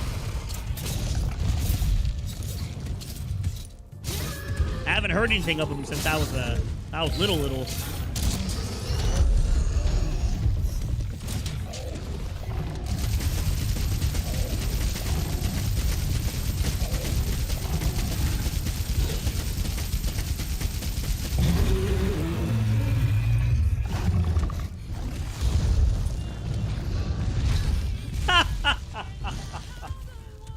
Okay, I'm done. I'm not farming him. I'm getting too frustrated with this. I'll just go do something else. Get yourself prepped. Nah, fuck you. That was fucking retarded. That was the most retarded Nergigante fight I've ever seen in my life. That was horrible. I'd rather just go fight the other Elder Dragons and just move forward.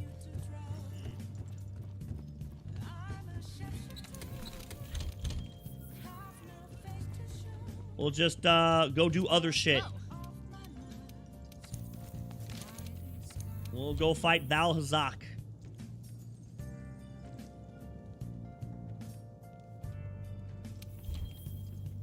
Oh, that's Kashala. Oh, fuck.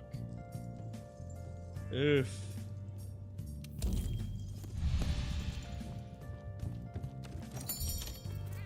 Nintendo's a disgusting ass company, man.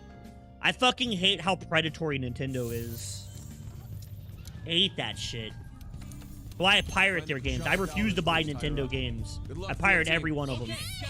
Nintendo's a fucking predatory company. Let's start investigating. We should get going too.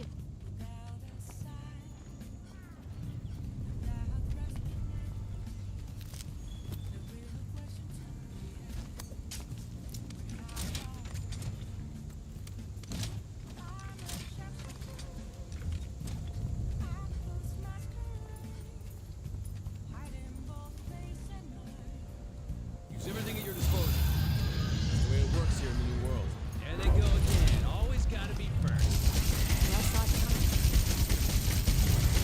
Watch that wind.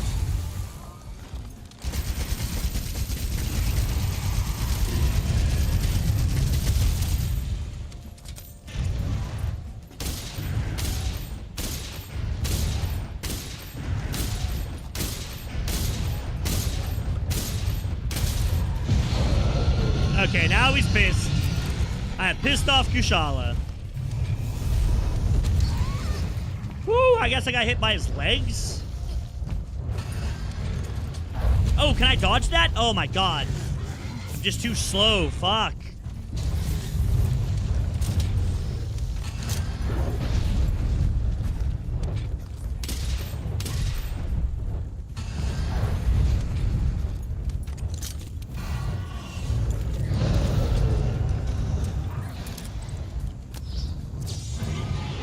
The fuck down.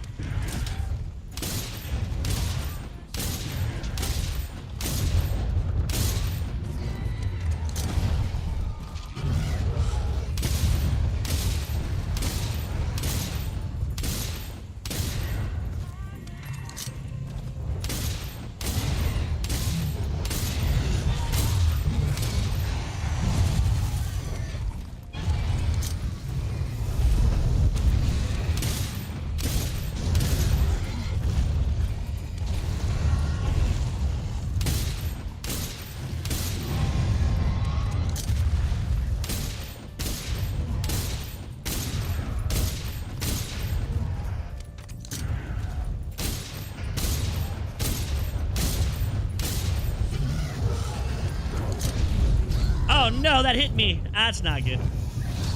Oh my god, he's comboing me. I'm getting wombo schmomboed right now. Hit me with the good old wombo schmombo.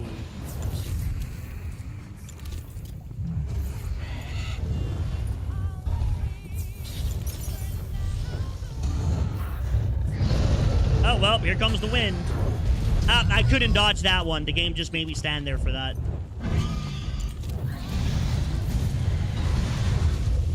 The game that time decided I was getting hit.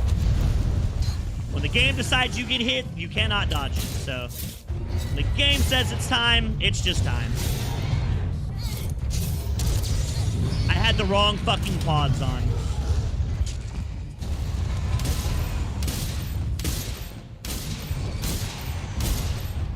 Oh, well, whatever.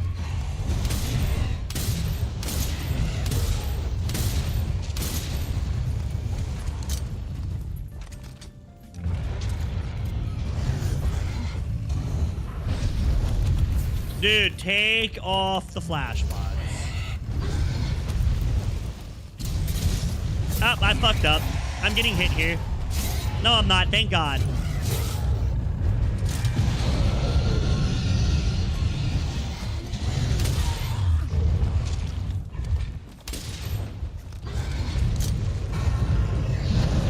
Ah, here we go. More wind.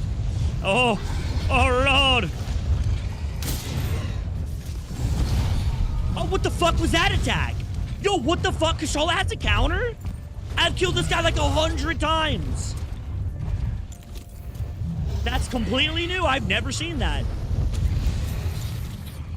I really thought he was just gonna bounce back and then shoot some wind, but he actually countered me. What the fuck? How weird. I guess I never got him in a position to use that attack. How strange.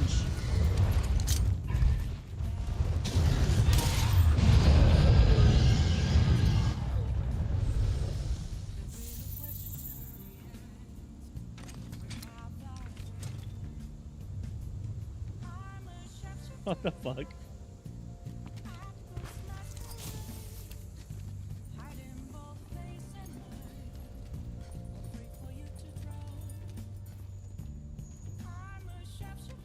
To woke up Hollywood shit, yeah.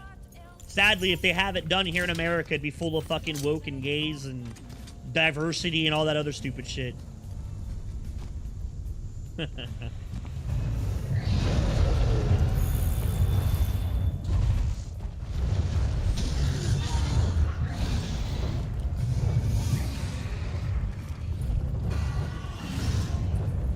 Hey, Kushala, do you mind, like, coming down here? And, like, landing? Maybe? No? No, you don't want to? Oh, okay. Don't make me fucking go up and pull out my flashes. Come on, man. There he goes. No, he doesn't.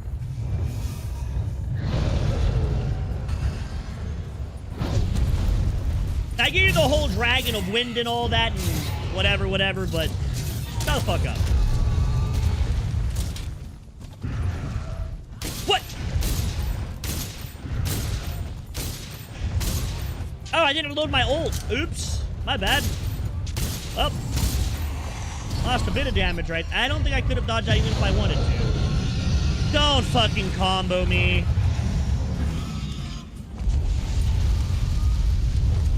He hasn't started the tornado bullshit yet, so... There, oh, never mind. There it goes. There's the tornado bullshit. Spoke too soon. Stop yelling, Kushala. He tried to do the combo bullshit.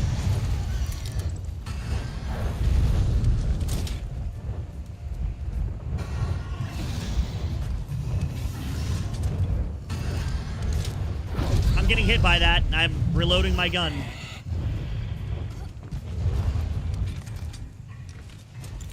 I was reloading my weapon.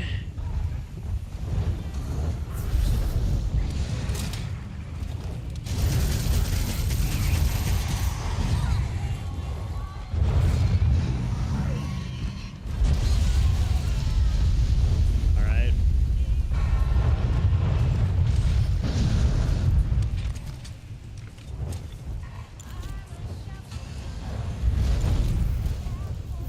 Damn, I'm getting fucked.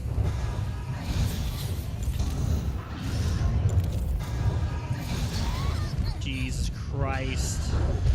I'm stunned. Come on, cat.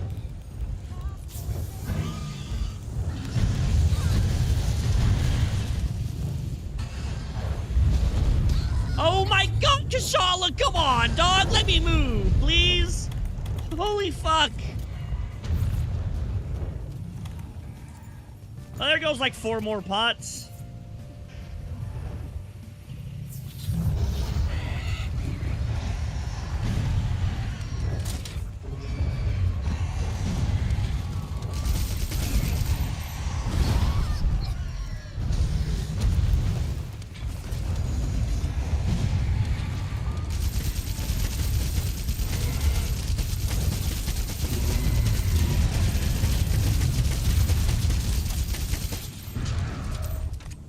Damn, Kashala's giving me the hands right now. I haven't even got this fucker below 50. Ah, this is over. Doubt I'll command the wind. I'm not inclined to disagree right now. You get injured, fall back and wait for the next phase. Stupidity is not something I tolerate. Do tolerate. He's enraged for the 4th fucking time at 50%. Oh man, this is not well. This is no bueno.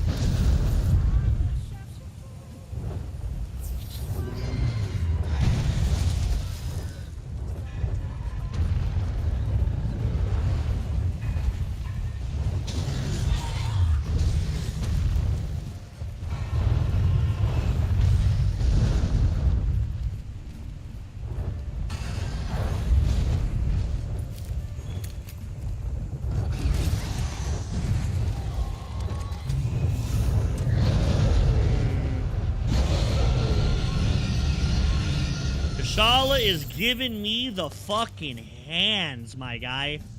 Oh my god, he's kicking my ass. Oof. My DPS is like 6, yeah. 6.4, terrible. Holy hell. He's smacking me around pretty well.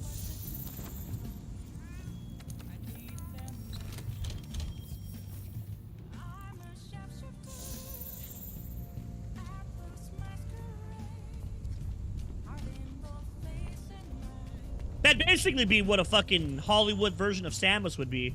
How she's empowered as a woman and she only struggles because she has a vagina. That would be their entire story. Rather than like what Samus is actually about.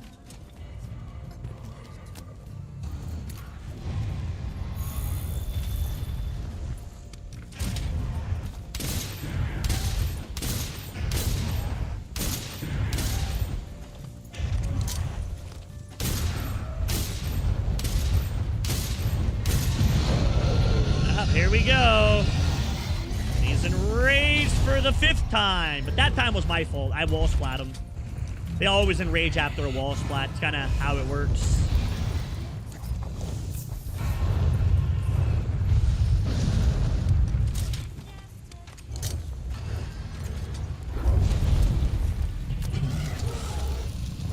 No, I missed. Oh, I fucked. If I get comboed here, I think I do. I get hit into the wind. Oh, he's doing this attack. It's 3 attacks. He'll do another one, too. Oh, my nose. Oh, he dive bombed and hit the crystal and still killed me. Damn.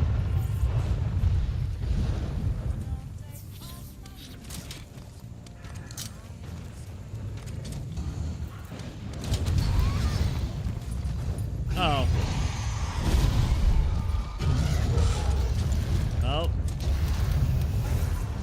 I kind of regret not having the Vitality Mantle right now. Like, extremely regret not having the Vitality Mantle right now. I need him to come out of that hurricane before I... Okay. Come out of the fucking thing he's in, the tornado.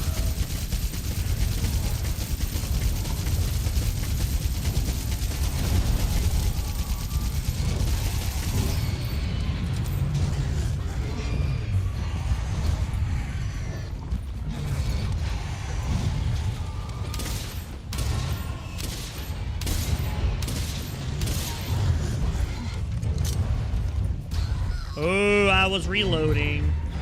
Oh my god, dodge! Not like this, Kashala.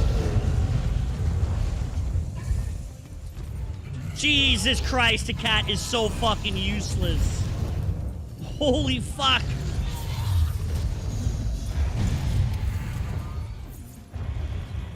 He gets stunned out of the heal way too often.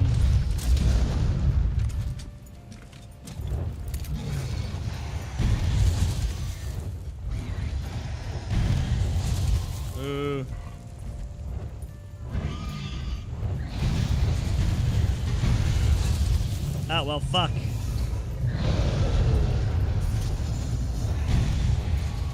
What are you doing? Dude, get out of the air. Get out of the fucking air, dog. Like, tired of you being up there, man.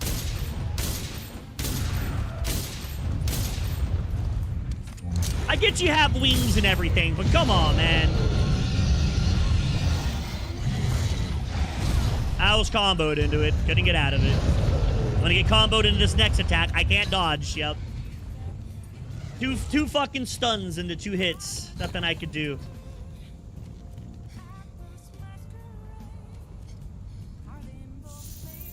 It's still cold as shit here. It's 35 degrees outside. Very, very chilly.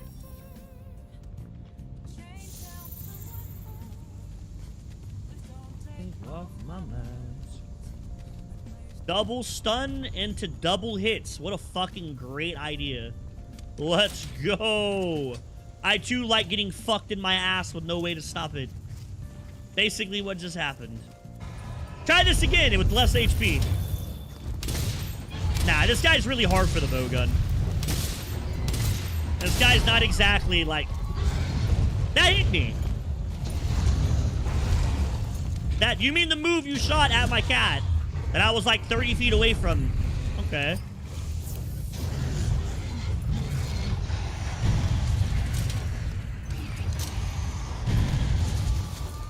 Oh, fuck, you actually got one to me. That's extremely rare. Nah, I can't hurt him. When he's in the hurricane shit, I can't touch him. He's basically invincible for me. Fucking shoot. I don't get a lot of opportunities to do damage against this guy. I gotta do damage whenever I can. I really wish you'd stop doing that.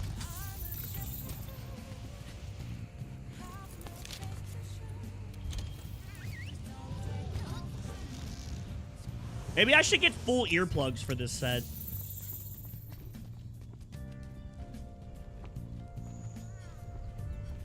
Yeah, I think like 2 days ago, it was like 12 degrees or something. It was really cold. And of course, that was the morning that my car was flat. I had a flat on it, so, you know. It all works out, I guess. That's the exact fucking morning my tire decided to be flat. I'd had a flat all year. All year. And that was the morning that my car was like, hey, guess what, dog? Like, guess what you get to do in 12-degree weather?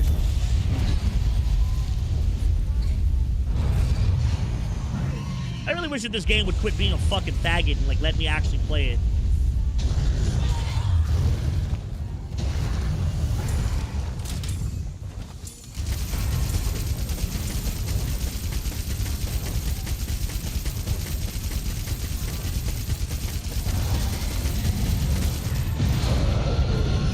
We did about 1,000 damage there. Maybe Sheath would also be super useful. Oh, I had more ammo in that. Yo, what the fuck?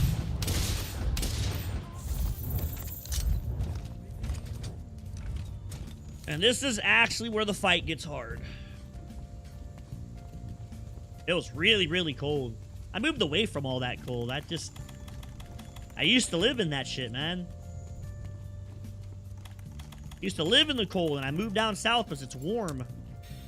And then, nah, to be fair, it hasn't really got that cold in a long time. 2 years ago, there was that one big-ass freeze where I lived. It got even colder than this, and it rained, too. It was really bad. That sucked, though. That was horrible. There's multiple people that died during that. There's a couple old people that froze to death. It was really sad. Lose your grandparents or some shit like that.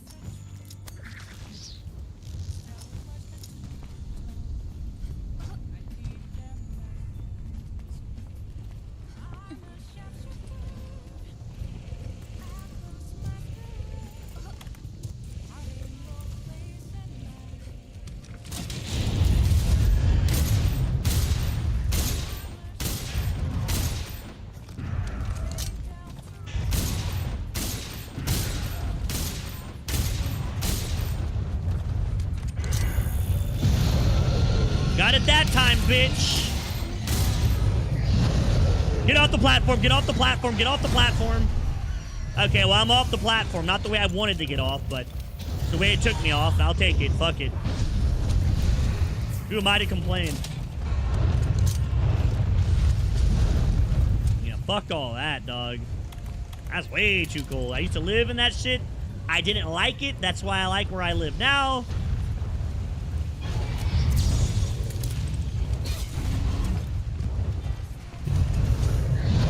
I cannot tell you why I wasn't able to get that mount, considering that I haven't got a mount all fucking game, but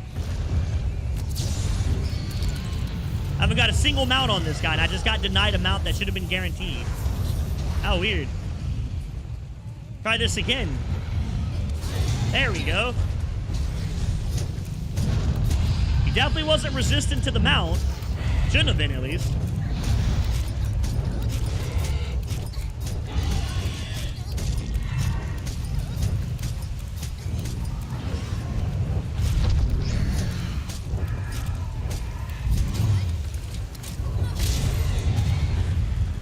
No, this is a terrible place to be. I just lost all that damage because of that. Fuck me, man.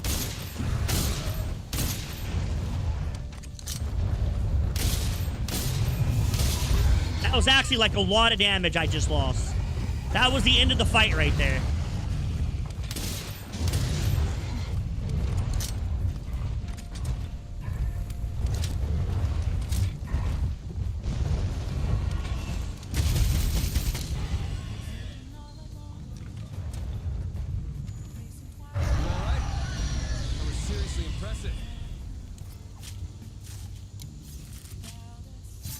Multiple stun locks into attacks, but we got it eventually. Whatever.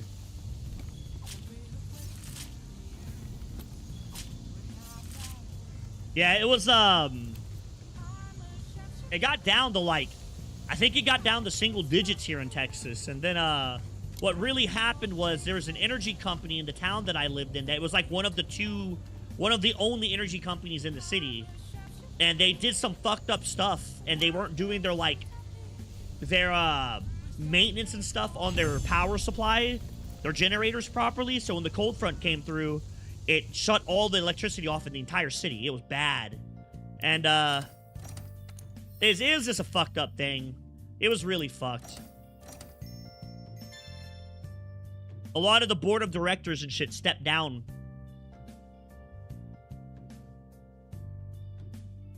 A lot of the board of directors for that company stepped down, actually. They resigned because they knew they were going to be getting in some shit.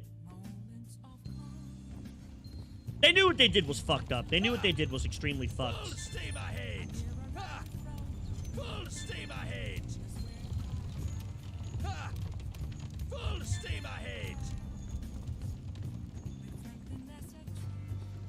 Huh?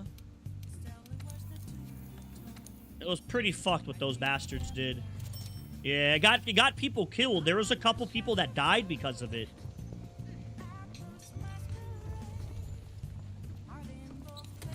Yep, I remember that. I was laughing at that shit. Now, once again, I don't understand people's hate for electric cars. They're an absolutely fantastic thing to go for. The problem is that we're producing the technology too early. It's not ready. Electric cars are not ready for us to have as a main source of driving. It's just not, they're not efficient enough at what they do. So it's just fucking stupid that all these idiots are buying these cars. Thank you. And it's like, dude, they're not ready for you. Like, I don't give a fuck what Elon Daddy Musk says. Like, he's retarded. They're not ready. Like, they're not, it's not, the technology's not capable of being consistent.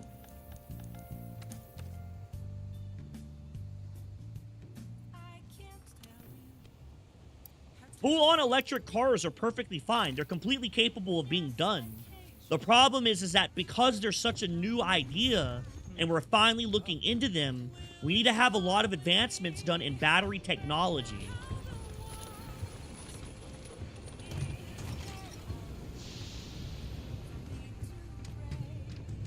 How's your gear holding up? Which is what we're doing now. We're doing a lot of research in battery technology now, since we're doing electric cars and all that. Remember that doing batteries of that size and shit for that type of workload isn't something that was really like thought of. It wasn't really needed at the time. But now it is. It's definitely useful now. Absolutely.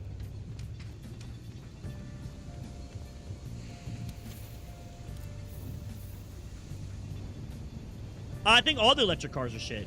Every one of them fucking suck. No, I don't even think it's just a truck or van. Every one of those electric cars are ass. They're all dog shit. You're buying a product that is not ready to be sold, that is guaranteed to fuck you over in about a year. Those batteries just can't. They can't survive that long. They're not ready yet. Those batteries are incredibly inefficient at holding charge, and their recharging capability and the cells in the batteries are extremely inefficient at keeping their longevity after multiple recharges. That's why they die and catch on fire so fast. They deteriorate. It's just not ready yet. Like, give it another 10 years and they should be in a much better spot. Oh, fuck. If you buy a Tesla, you're a fucking dumbass. Like, it's your money, do what you want, but you're retarded if you're buying a Tesla. Because if you're buying a Tesla, you're not buying it just a good car. You're buying it simply because it's a Tesla.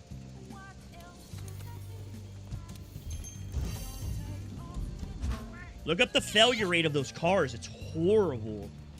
All those electric vehicles have terrible fucking longevity, and their failure rates are incredibly high. And to replace that battery system in a Tesla, just using Tesla as an example, it's just like the most famous one. It's like $15,000 to replace those batteries. So it's like you buy a $36,000 car. Yeah, but at least the genes are tried and tested, right?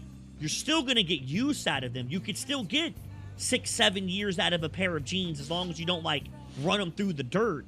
When you buy a $36,000 car that's designed to do nothing more than run 1 year, that's just, it's ridiculous. It's dumb.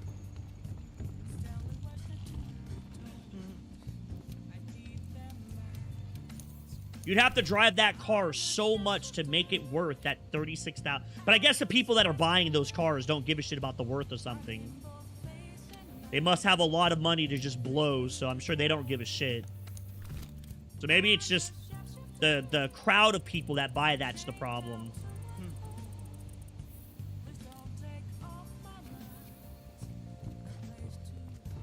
Suppose the people that are buying it are the ones that don't give a fuck.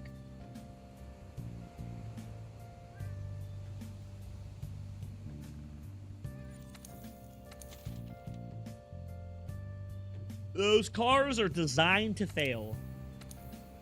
And it's not even a design that's on purpose. There's no other way for them. Absolutely, yeah.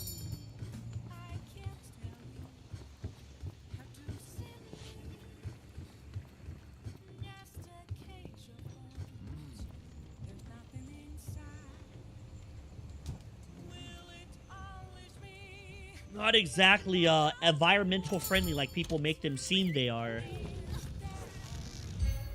Now, to be fair, they are better than gas-consuming cars. They really are. Gas-consuming cars, those cars are definitely more environmental friendly. But it's only if they had a longevity to make it so. I like a good competition. Now this is what I was born to. They're not exactly environmental friendly when you have an entire junkyard just full of fucking dead batteries. Like, that's not...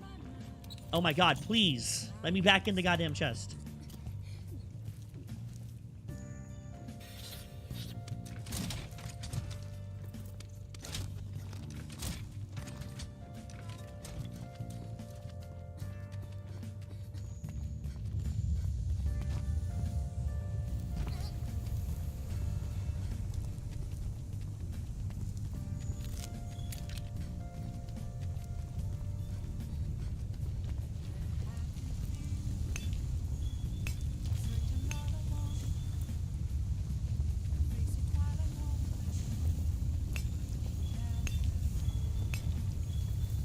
go fight Teostra.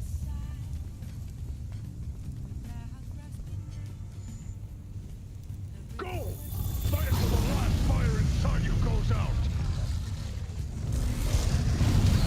Oh, wow. We're gonna start off with that, eh? That's not what I wanted to be on.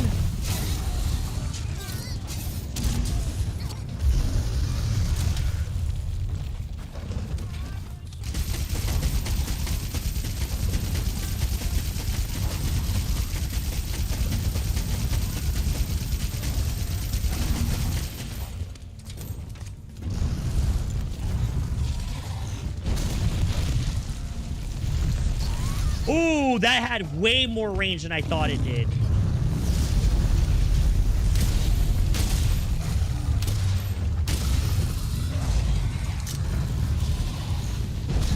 Ah, he did it again. Oh, no. Okay.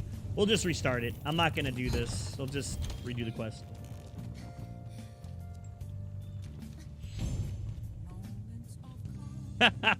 There's a lot worse shit than that, dog. All first world countries, every citizen of a first world country falls victim to that.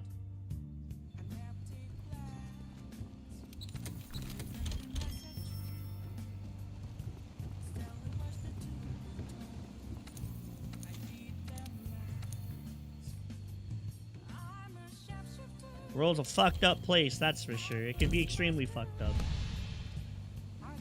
The main argument I normally see about the electric cars is like, oh, it's super environmental friendly, but I think everybody kind of accepts the African children lining in the mines.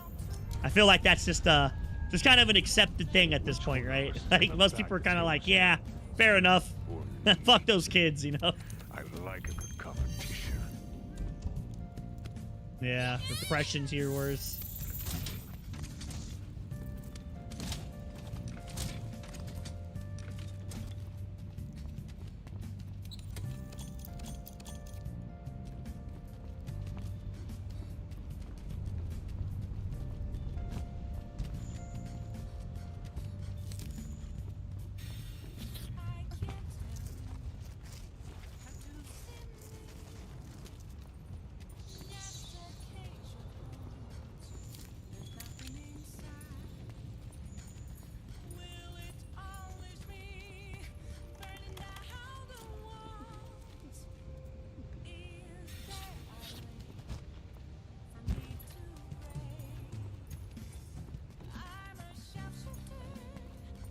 Alright, try this again.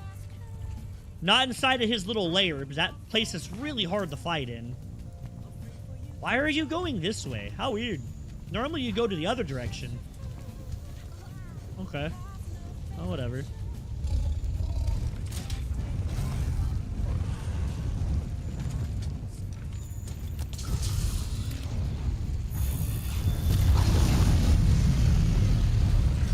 Damn, what a roar range.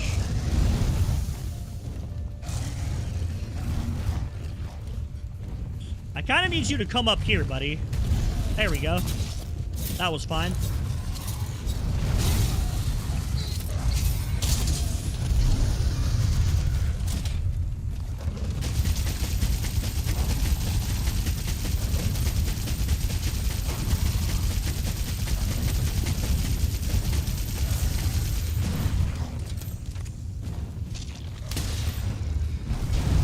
Ah, he's completely covered in flame. Oh, no. Yeah, this part's pretty shit right here. Because I can't really hit him with my weapon unless I shoot him in the face. And I think the tip of his tail...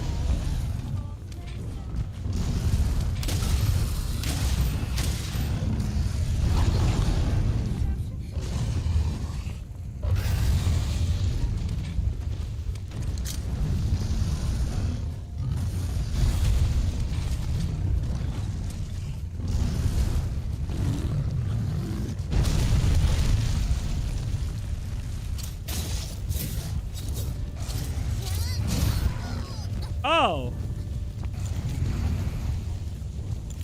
Apparently that attack right there was faster than mine. Oops. Oh, dear God. Please stop doing that. Oh, fuck. Okay, well, I guess this fight's just gonna go poorly. Yes, this is how this fight's just gonna go. Man, Cat, it'd be nice if you fucking did something, but alright. Go ahead, buddy.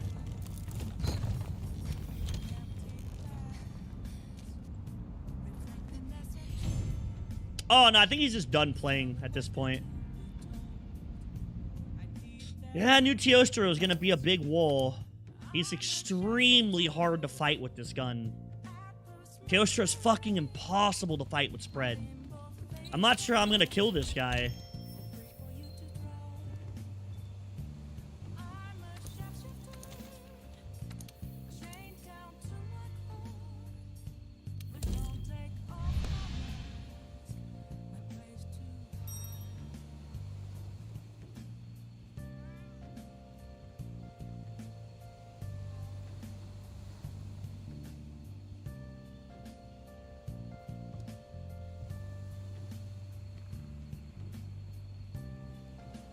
And the problem with Teostra isn't his damage. It's the fact that when he does those, did you see when he was roaring?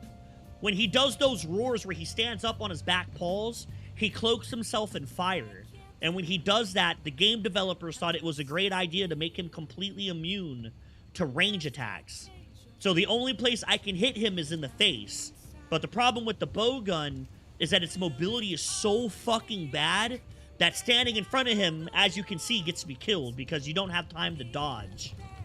And he basically two-shots you. So I knew this guy was going to be hard.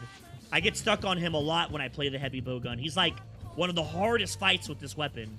He has to be like the single hardest fight in the game with this particular weapon. Because you have to go to a spot that makes it's rough. If I shoot him anywhere else when he's cloaked in fire like that, he takes 0 damage. He takes no damage at all. He's immune to it. He's completely immune to it. I have to shoot him directly in the face. Like, not even on the sides. It has to be, like, in his eyeballs. No, not really. Melee weapons are, like, the best all-around weapons. They don't really fall off on anything. I wonder if I could get some, like, dragon pods and try to dragon seal that armor. Because I don't know how else to get through it. I'll give it one more shot before we call it. I knew this guy was going to be difficult. He's always really rough with the heavy bowgun. That and I haven't farmed for, like, any armor. But yeah, that's really what the problem is. I'll show you. If he does it again this time, which he will, he always does. I'll show you what I mean. I'll shoot him in the chest and you'll see that he takes 0 damage.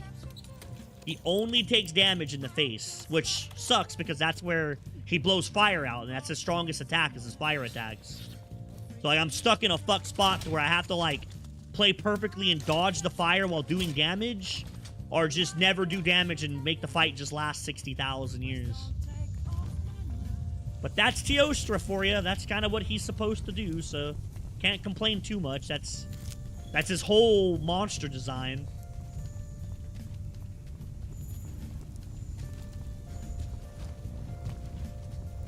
The Flame Emperor.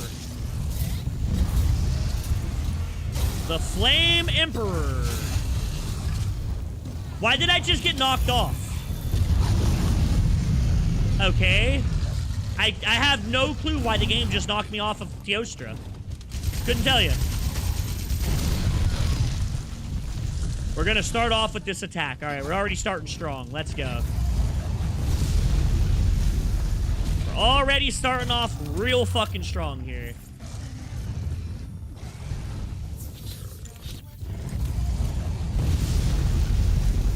Not the attack I needed him to start with. Yeah, you see how he takes 0 damage? Can't do damage. You have to shoot him in the face when that fire is on him.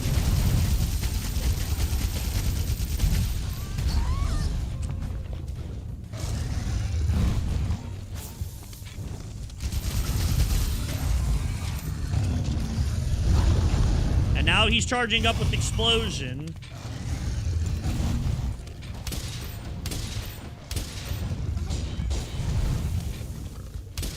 Oh, this is fucking impossible.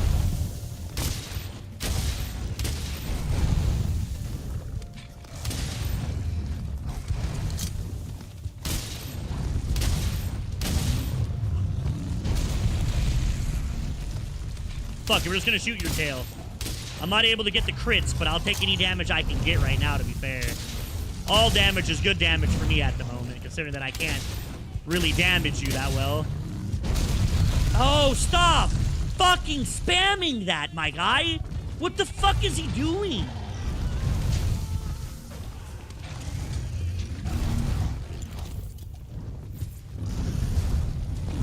Oh, he's doing it again. That is a move he's not supposed to use often, but he's just fucking throwing it out like left and right with me. Fucking hell. Fuck me, Mike. To be fair, if I can predict it, I can punish that move a lot.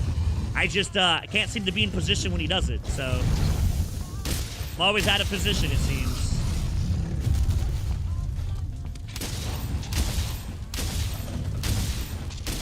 I'm not even gonna reload. We're just gonna do as much damage as we can.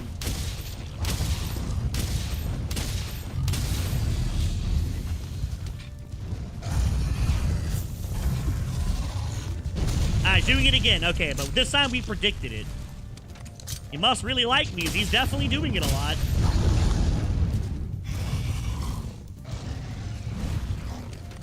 Ooh, reloading might have been a bad idea. What's he doing? What's the play? I gotta stay near him. I can't get away from him. Because if he does that shit while I'm away from him, I die. At least his fire armor's gone.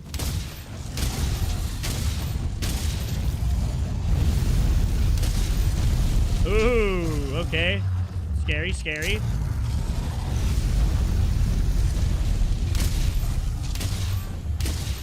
Fire armor's back. Oh my god. Please, Teostra, stop. Oh, oh. Don't hit me with it again, please. Woo!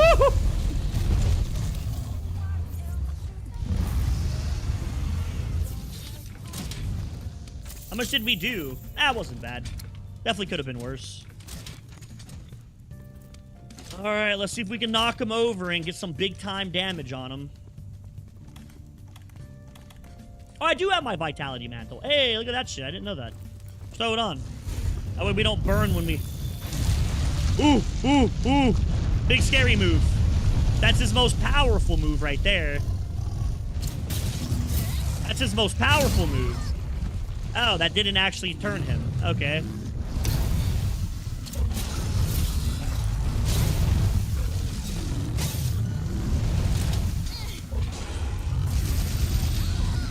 I fucking hate this game, dude. I hate this game. And I'm stunned. While I'm on fire. Am I dead? I'm dead. Fucking... Okay. I'm gonna put that armor on. I'm done. We're gonna go put that other armor on. I don't give a fuck now. You're fucking kidding me, dude.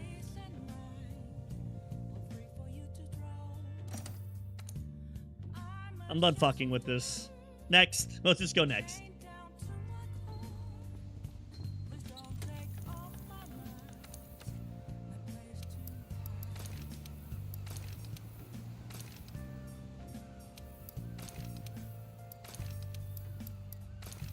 I don't know what the fuck my character is getting stunned constantly for.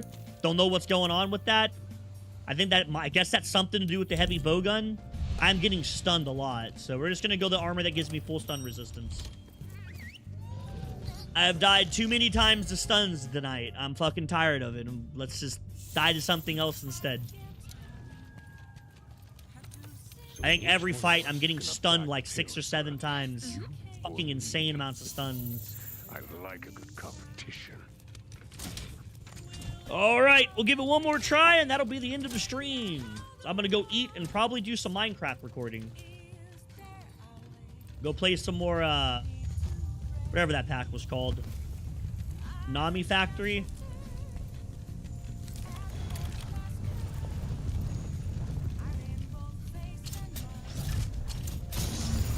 It actually got his face. You better do something before you get bonus degrees.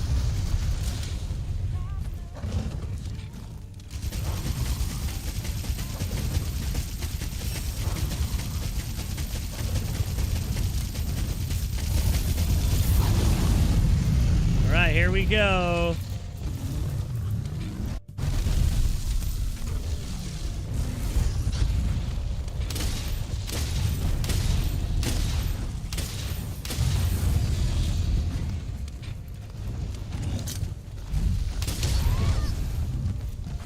Huh.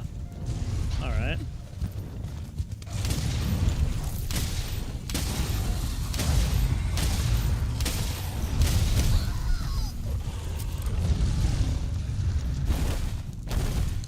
I'm breaking your crown, dog. That crown's getting broken, so come here.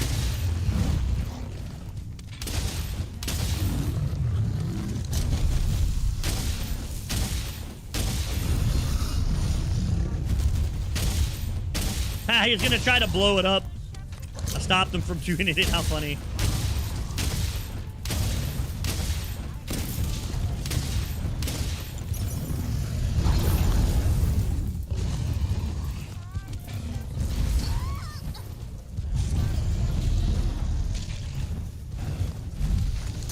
Oh, fuck, that wasn't loaded. Oh, well, fuck me, I guess.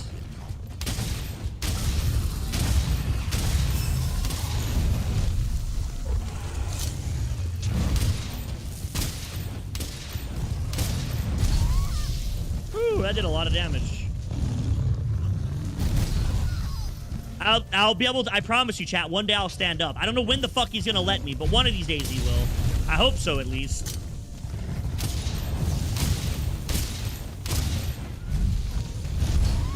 Yep, never mind.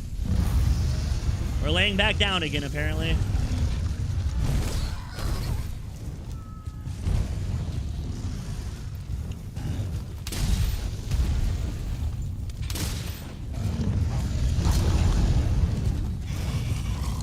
Oh, you canceled my reload, too. Oh, perfect. Actually, it means you can't hit me here.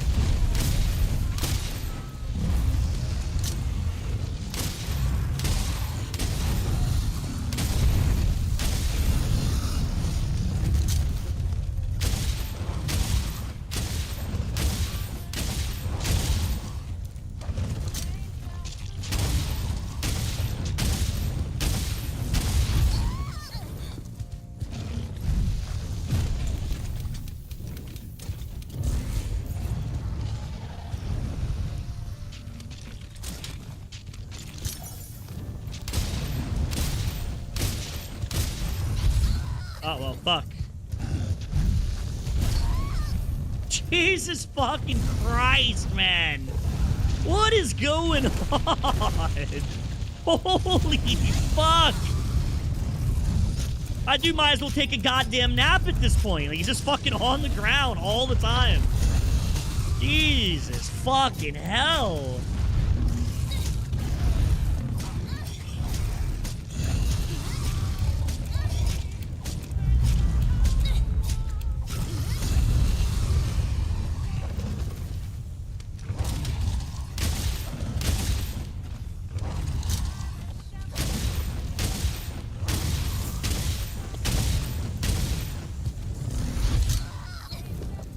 Oh, wow, the reload sound happened, but I didn't get the ammo. Damn. I swear to God, Fios, you're a fucking dick, man. Fuck this monster. Fuck this monster specifically with the heavy bowgun. I don't really have an issue with him with, like, anything else. It's just this weapon. He's really hard with this weapon to fight.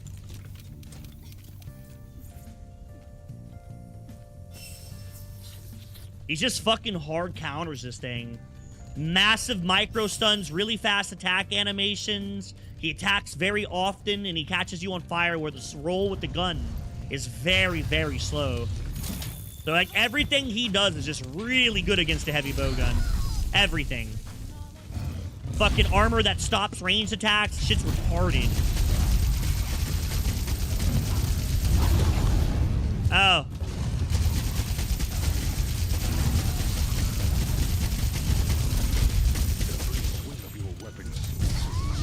Ow. Make your swings count. Cannot take them back.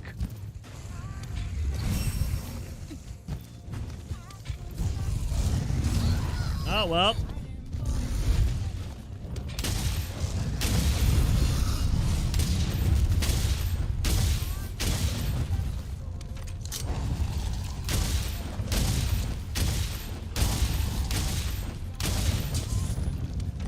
How's that broke his head yet? Fuck, man.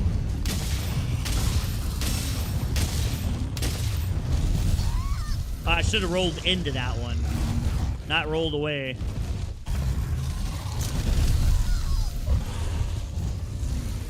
On the ground again.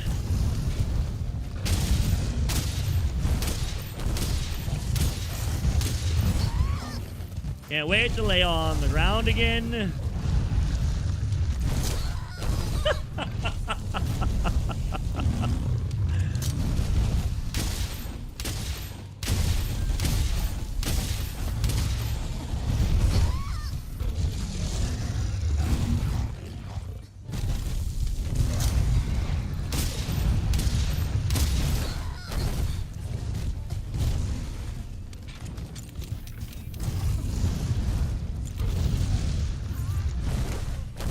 Really should get evade extender too.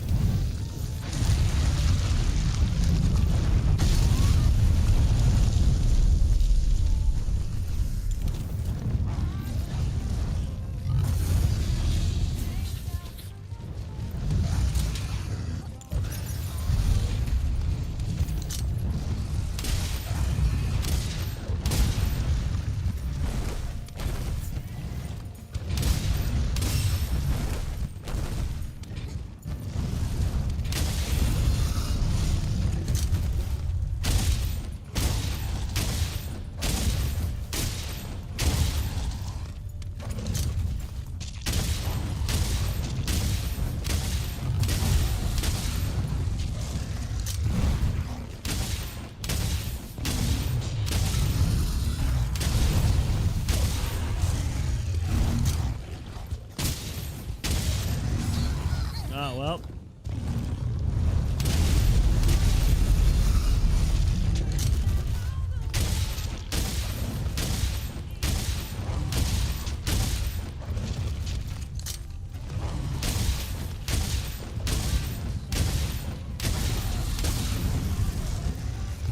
Fire armor's back on.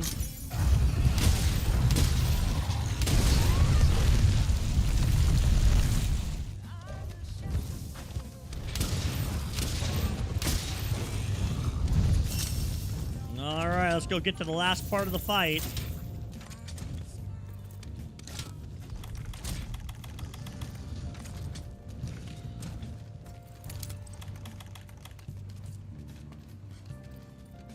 This fight is very rough with the heavy bowgun. It's probably the worst fight in the game, I think.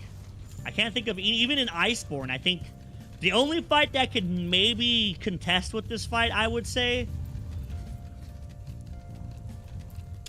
Well, Joanna's opening the next couple days, so probably I would like to stream a little earlier. I really do need to get a fucking schedule for you guys to look. That way I can... I'll work on that this weekend. Getting a schedule for you guys to look at so I can tell you when I'm going to stream every day. Because my stream schedule goes off of when my partner goes to work and when she gets off. I can't leave my son out there by himself for, 3 hours. Not only would Joanna kill me, but I just don't want to do that as a dad.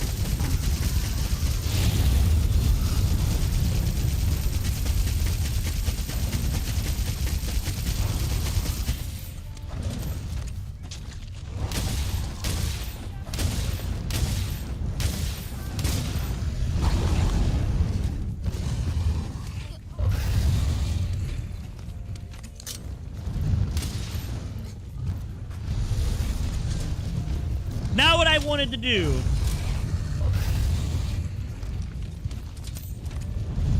Which button am I looking for? Fuck! I forgot the combo. There it is. That's what I wanted. I couldn't remember the combo for it. Fuck. Damn, he went all the way to the other side of the arena, too. Oh, fuck. Hoping for a couple of shots in the face here, but he's not going to give them to me. Okay, let's throw the Vitality Mantle on. Woo!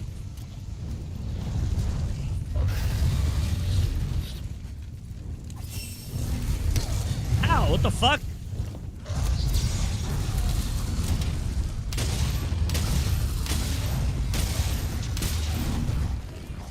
I need to get a schedule up for you guys. That way you do want to catch the streams, you guys know exactly when I'll be streaming. Spectacular. I won't soon see another hunt like that. So she writes her schedule on a calendar out in the kitchen every month, so I know what her schedule is, unless it's very rare things change. Sometimes they do, though. But I could set a schedule up and let you guys watch, or let you guys see it, then. Because obviously when she opens, I don't stream till later in the day, like really late. And then when she closes, I normally stream a little earlier, but she goes in at like 1, rather than getting off at 3. Like what happens, she gets off at 3, I go spend time with her, we talk, she normally cooks dinner or whatever. By that time, it's like 6 or 7.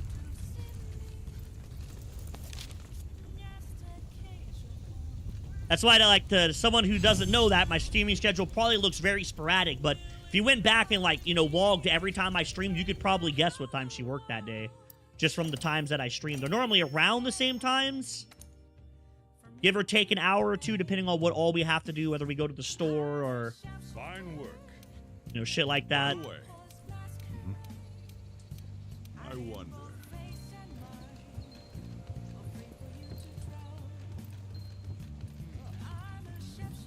But yeah, I'll go write her schedule down and put a schedule up on my channel. I believe there's a schedule on the channel already there that I can just use, I believe. I believe there's a schedule on the channel already. Alright, let's go watch some YouTube. And then, I'm probably gonna do some recording for, Minecraft off stream.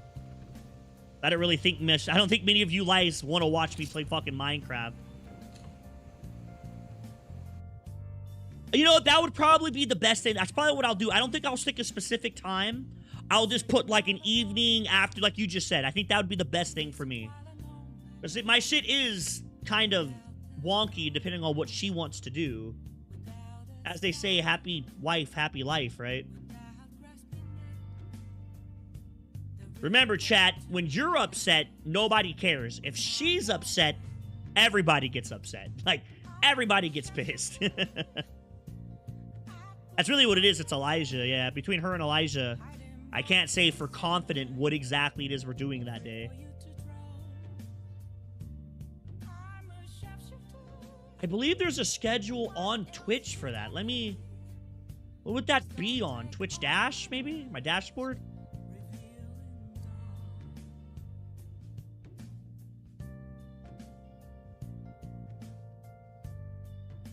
Activity? No. Content? Is there a search?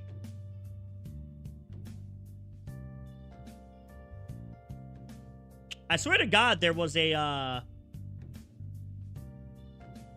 home, maybe?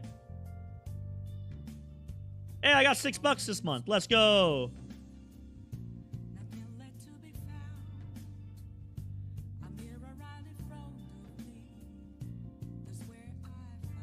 Channel?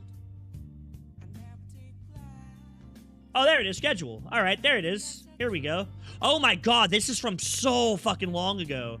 I haven't been in this in so long.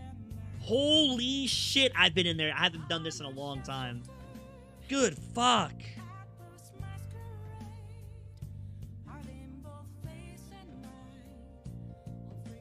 I have to go see. I have to go to her, or go to the calendar, and I'll put it in. It'll be very rare I ever stream early. It'd be more like afternoon and evening stream. So tomorrow will probably be an evening stream like today, but she works from 7, I think, till 4:30. So I probably won't be on till like probably 7, 8 my time. Oh no, I don't think anyone should sub to my channel. I'm not big enough. I don't have rewards for it. I have nothing to give you guys back for your money. Like, the other streamers you sub to, they have, like, special Discord roles, and you get, like, cool perks in their channels. I don't have shit. Like, I don't fucking have anything for you. It's free to watch my stream. Like, there's no reason to pay. So...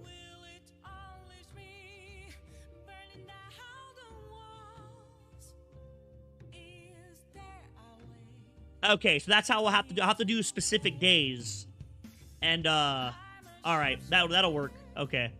We'll set that up. I'll probably set that up tonight before I go to bed. Probably do it after the stream, actually.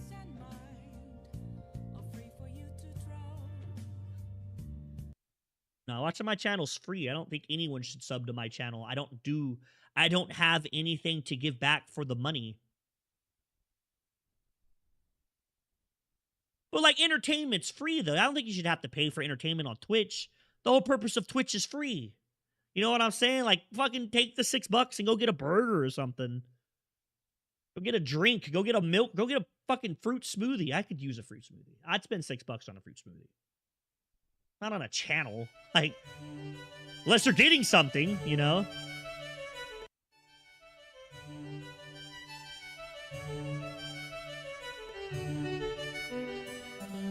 Hey kids, animal test subjects have always been an important facet of science, since they allow us to study physiology in more destructive ways than we could get away with on humans. So it should come as no surprise that, over the years, there's been a lot of creatures haphazardly thrown at the cosmos against their will. Here's a bunch of smelly animals that achieved more in their short lives than you ever will. Quick disclaimer, this is by no means a comprehensive list, not even close, we'd be here all day if it was. More so just a highlight reel of the ones I found the most interesting. So the Great Zoo in the Sky was first founded in 1947 when the US launched a craft containing a bunch of fruit flies 68 miles into the air in order to see what kind of horrible mutants would get made from all the cosmic radiation up there. Unfortunately, they were totally fine, so the Earth was like, hey, living things can go into space and not die instantly, supple. And the next year they decided to send up a rhesus macaque named Albert, which it seems kind of like jumping the gun to go from barely alive specks to basically a person in one step. If it were me, What animal guy?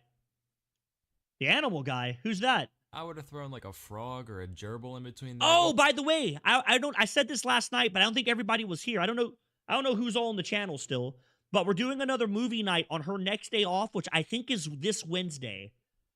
This Wednesday we're gonna do another movie night, and we're watching The Thing. So if you're interested in watching it, show up. If you're not, I'm still gonna watch it. Fuck you.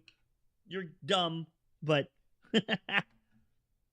but yeah, we're gonna be watching The Thing, the original Thing, this weekend, or probably this Wednesday or Thursday. I'll have to see what day it is that she's off, but we're gonna watch it.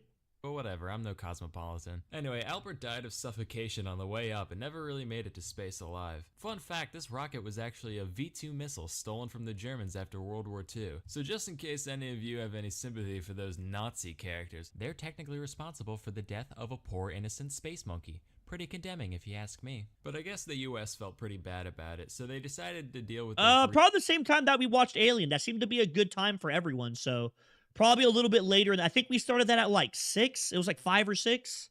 So probably somewhere around there again. That seemed to be a good time for everyone to show up and like right in the middle of everybody's schedule, so probably the same thing.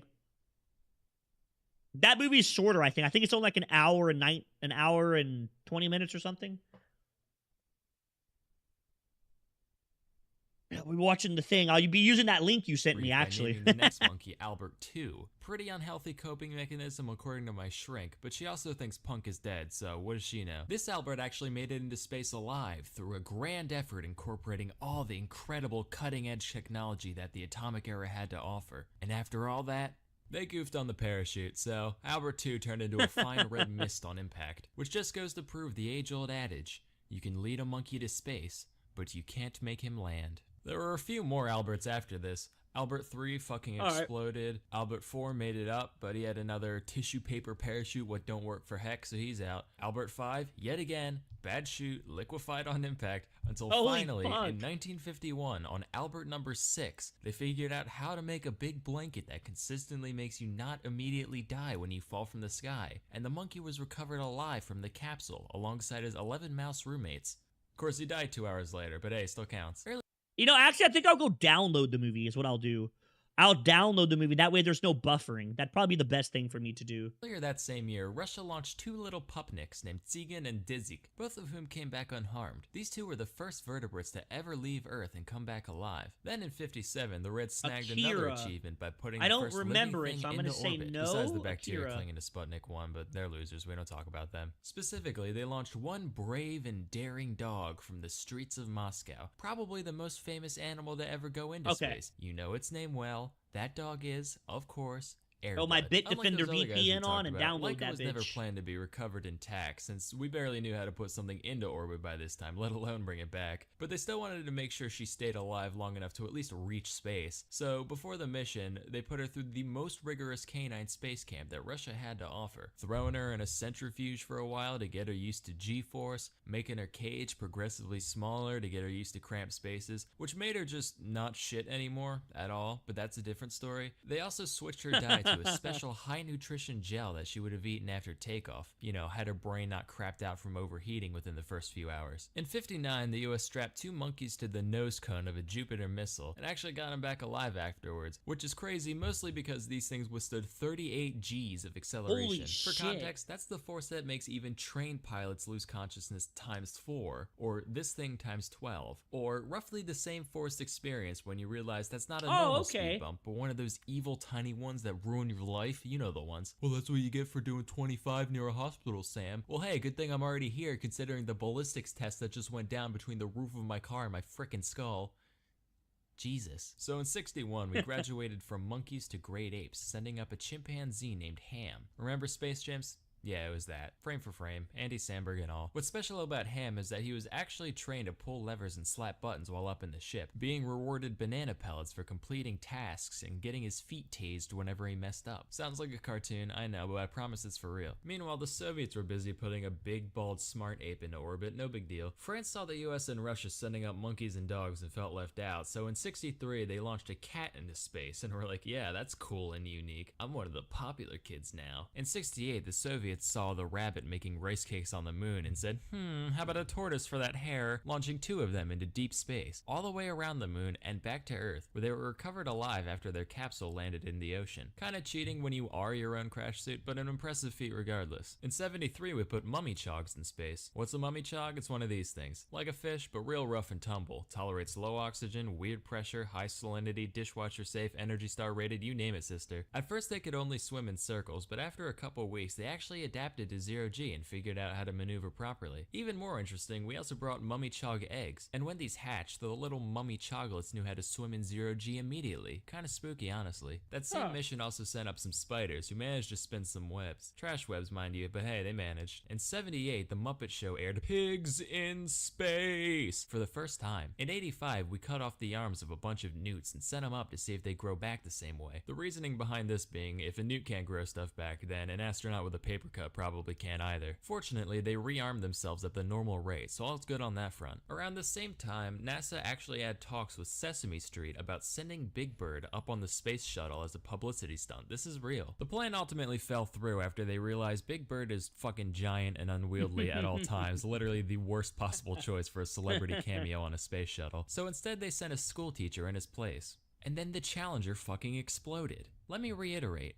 There is a timeline not too far from this one where Big Bird is a casualty in the single worst astronautical disaster in history. A tiny evil part of me almost wishes that happened. Like, that's just so indescribably absurd. In the early 90s, we sent up some baby jellyfish to grow up in space just for laughs. They figured out how to maneuver just fine, but when we brought them back down, they literally didn't have a concept of gravity and couldn't orient themselves properly in their new environment. Which, being a jellyfish is the easiest thing there is. You just kind of exist, maybe squirm a little now and then. So when you manage to somehow mess that up, you know things have gone seriously wrong. In 2003, the US sent up a bunch of invertebrates, including silkworms, spiders, carpenter bees, and harvester ants. Whoops, they exploded. In '07, some tardigrades went up, totally exposed to the vacuum of space for 10 days, which, surprise, surprise, they were fine. On that same mission, a cockroach gave birth, creating the first organism that we know of to ever have been conceived outside of Earth. And finally, in 2018, Elon Musk sent a big basket of mice to the International Space Station. He transitions into him well. Because he can. So those are just a handful of God's creatures who got to experience the majesty of not knowing up from down. If you're like me, you're probably a little jealous. Why does an ugly ape get to go into space, but I don't? I wish to bear witness to the music of the spheres firsthand in a way that a lower creature could never appreciate. You know why you feel like that?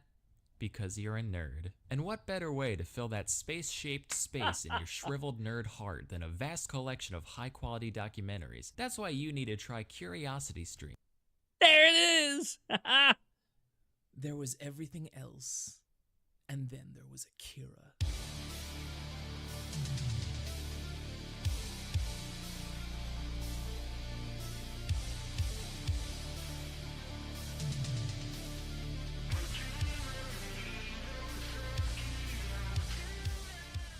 Akira is the most important moment in the history of modern anime. No other piece of media has even come close to the seismic effect this film has had on anime as a global industry. And it did it in an age when anime was a virtual unknown in the West, when even visionary filmmakers like George Lucas and Steven Spielberg looked at films like Akira and couldn't imagine a world where they could succeed in the West. And yet Akira blew through every cultural barrier and global limitation and woke the Western world to the fact that Japanese animation existed. For every time you've sat down and watched an episode of Dragon Ball Z, for every fan theory you've seen on Evangelion, for every YouTube video you've watched about anime, Akira is the point when that started to happen. It's also a film that I feel has fallen out of popular consciousness in recent times. It's rare I hear it discussed now outside the most hardcore circles, or in relation to the hellish, never-ending pre-production of its live-action adaptation. And so I wonder how much the youngest generation of anime fans actually knows or even cares about this movie. After all, Akira doesn't look like modern anime, it doesn't move like modern anime, hell, it doesn't feel like modern anime. Nothing about Akira is even remotely reminiscent of what anime has become, and that's a big part of what makes it special. As Akira was the culmination of one of the most exciting times in anime's history, the mid to late 80s, an era that many have dubbed the golden age of anime. This title is more than just a rose-hued tinting of the past, however. There were very specific factors that made anime of this era special. Japan of the 1980s was for the first time since World War II starting to see a major economic upturn. This brought the Tokyo Stock Market Index to an all-time high and surged Japan's economy to heights it had never seen, which meant that a comfortable middle-class lifestyle was now available to anyone willing to don a shirt and tie and embrace the life of a salaryman. This excess in disposable income meant that there was now a massive influx of money to both consume and create film and animation, with anime feature films in particular seeing an unprecedented growth. In the 1970s, 49 animated feature films were produced in Japan, but in the 1980s, that number more than quadrupled to 220. The golden age of anime was more than just a fiscal boom, however. At this point, anime had been a commodified industry in Japan for more than 2 decades, which meant that by the mid-80s, there were professional animators in Japan who had been honing their skills for nearly 30 years, while the generation that had grown up with the works of these masters were now just entering the animation industry for the first time. And together, the two groups were beginning to realize the potential these skills could unleash. Just as critically though, the anime industry was still relatively new. This was a time before anime had really become anime. Before otaku culture had really galvanized and fans started looking to anime for hyper-specific things, and before studios started to pander to them. And so what you had was a flourishing industry awash with cash, filled with skilled and passionate animators who were for the first time realizing the full potential of animation and who weren't trying to adhere to an abstract concept of what anime should be. And the results were projects that were aimed at no one and therefore could be appreciated by everyone. Beautiful expressions of mood and tone like Angel's Egg, thoughtful and harrowing depictions of the chaos brought about by war like Grave of the Fireflies, joyous flights of imagination like My Neighbor Totoro, or insanely polished OVAs like Gunbuster. Anime from this period is often seen as hyper-violent and grotesquely sexualized, and while it certainly is in a lot of cases, to me, this adult content was also a sign that Japan's animators were realizing that animation didn't need to adhere to any one audience, that it could depict literally anything, and this was them slamming up against the boundaries of those preconceptions. And so the 80s became awash with anime that was experimental and adult. Man, that shit looks so cool. If this was like the type of anime that was out now, I'd watch this shit. I love horror, creepy shit like we just saw. I love shit like this, like the demons and the fucking monsters like that. That's a great ass design. Look how creepy that is. Look at her fucking shadow over her. She looks like an insect. Now all the anime shit I see is like little girls. It's weird. It's always like teenage students and shit. Came in 1988 in the form of Akira. Akira was a giant collaboration between 7 different entertainment conglomerates, which swelled Akira's budget to approximately 8 to 11 billion yen, 10 times that of Studio Ghibli's Nausicaa, and you could see it directly in the frame count. Akira was animated with a combination of 1s and 2s, meaning that the majority of the film was brought to life with either 12 drawings a second or even in places 24 drawings per second, far surpassing the Studio Ghibli benchmark, and allowing the animation to flow like liquid in a way that let Akira go toe-to-toe with Disney's top-tier productions. Akira moves beautifully, with the action scenes hitting hard and the emotional scenes feeling, well, emotional. But it's also more Standalone than just that. complex. There's a level of detail and nuance in the animation of Akira that I have yet to really see surpassed. Shots where even the tiniest detail feels taken into consideration, and the results are mesmerizing. Holy shit, I actually Just want to check out watch this this. shot that comes later on in the film, where Tetsuo regenerates his arm out of old pieces of scrap metal, and just look at how each tiny wire and screw twists and locks into place to form the actual muscles and tendons. Or even just in very minor shots where even background details are animated, like here where there's a ever so slight pull in on Tetsuo, and they've actually animated the perspective on the ground to move in accordance with the camera. And this level of detail is present in so many shots throughout the movie, where there's all these different things happening on screen at once, and it's nearly impossible to take it all in. And it makes Akira's world feel chaotic and alive, and never more so in the wide-scale scenes of mass destruction that punctuate Akira's story. These scenes in particular stand out not only because of how beautifully they're animated, but because destruction is a major underlying theme of Akira, and a huge part of what made the film feel so distinct in the West. American sci-fi of the 80s and 90s has this reverence for technology, often being treated as a way to help prevent some great disaster or catastrophe. But there is a distinct difference in Japanese pop culture. While there was certainly the same fetishization of technology, there was often a deep-rooted underlying cynicism to Sounds it, pretty cool. with many stories not being about the prevention of large-scale disaster, but learning to survive once disaster has occurred. I think one of my favorite anime movies I've watched was A Tale of Eden, Ghost from the Past, I think is what it's called. Or A Tale of Origins, Ghost from a Past.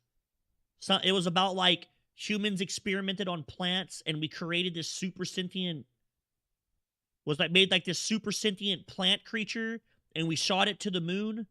And then one day it woke up and was like, you guys need to stop. And it was really fucking good. It had like this type of animation style. It was really good. This difference in Super fucking perspective good. is seen by many as a reverberation of the 1945 bombing of Hiroshima and Nagasaki during World War II, in which 2 atomic bombs were detonated over the city of Hiroshima, killing 129,000 people. This tragedy was reflected in many pieces of iconic Japanese cinema that followed throughout the years. And Here, I'll see if I can find it right here, actually. Anime movie Plants on Moon. Oh, well, fuck. Origin Spirit of the Past. That's it, right here. This is probably my all-time favorite anime movie I've ever watched. I fucking loved it. I would watch this movie on stream. If we'd ever want to watch it, I would watch this on stream. It is fucking cool. It is really cool. It talks about like, it's like sci-fi meets nature type of thing. Like it's really cool. It's really well done. I'll paste this. I'll paste this name in Discord if you want to look it up. But it's super, super good in my opinion. Now, granted, keep in mind, take my opinion with a grain of salt. I don't watch a lot of anime, and the amount of anime movies I've watched, I could probably count on 2 hands. I've only watched a few. 2 of them being Dragon Ball Z, so, you know, take that for what it is. So I'm sure my expectations of what is considered good is probably quite skewed because I don't really watch this stuff a lot myself. But as of the things I have watched, that is by far my favorite. That one is by far my favorite. I've watched that movie twice. It is really good in my opinion. You can see this directly in the first shot of Akira, as a catastrophic explosion of light eradicates a Tokyo cityscape, And we leap forward 4 decades to the year 2019, and from the ashes of a ruined Tokyo has risen Neo-Tokyo, a dangerous, wild dystopia of a city where biker gangs We might end up openly watching this spill on each stream other's too. blood in the This is streets, super where civil interesting. unrest and mass I kind of like protests this. have led to frequent rioting, where the scars of mass destruction can still be felt in every aspect of society. It's a semblance of Tokyo that feels like it's spinning violently apart, still stumbling and spluttering in the wake of World War III, and we see it all through the eyes of Kaneda and Tetsuo, 2 orphaned delinquents who together have formed a violent motorcycle gang and have eked out a chaotic existence in the streets of Neo-Tokyo. And you can see the struggle the city faces in every facet of their lives, from the overcrowded schools to the way they're treated by adults to the random acts of violence they commit against regular citizens. The film does an exceptional job of establishing the world these characters live in, not through any real exposition, but just through strong dystopian imagery. There's this one shot in the beginning of the Fist of the North Star movie where we see this boat harpooned through a skyscraper, and I love this shot. I don't think I've ever seen an image that so immediately and clearly conveys that this world is just, well, fucked. And it's strong world-building imagery like this that's present throughout Akira. Man, the animation on this is so good. Just look at all the little fucking details. Look at all these little details in these shots, man. All the little writings, little fucking scratches and holes and chips, and it's just, look, you even got the shadows from the fucking beams in the back. Holy shit, you can see the building is old. It's just so well done. Outside Kaneda and Tetsuo's Good school, lord. to the searing neon lights that bathe the city in a harsh, futuristic glow. And it really conveys the feeling that these characters are trapped, both by the city and by the shadow of the catastrophe. But while Kaneda's wild nature allows him to thrive, I'm not even talking like the fluidity of the video. I mean like just the tiny details they stick in. Like, it's just so well done. Like, there's so many things they could just not stick in these shots and it wouldn't change anything. Like, they don't have to stick this or the wire, this light. Like, they just add so much. All these little bolts don't matter. They could take all these out and you would still know exactly what he's on. But it's the focus of the shots here. But look at all the detail of all the shit they stick on the side. You can even see kind of what they're driving by. Like, it's just... Fuck, man, that's done so well. Feels bitter and alone, his only comfort in life being his girlfriend Kaori, the two together dreaming of escaping Neo-Tokyo and living a peaceful life somewhere else. By fixing the events of the story from the perspectives of Kaneda and Tetsuo, it lets us empathize with the long-reaching, intimate human cost of large-scale disaster. Kaneda and Tetsuo are violent delinquents, but they're a product of their environment. Without families or a stable society, they never had a chance to be anything else. A problem that only grows more complicated when, after an encounter with an escaped government test subject, Tetsuo begins to awaken his latent psychic ability, letting him manifest his inadequacy and rage into massive telekinetic blasts. And from here, he turns against his former friends and the city itself, hoping to find the one named Akira, the psychic weapon responsible for Tokyo's destruction in the first place. The story is tied together by a soundtrack consisting of traditional Japanese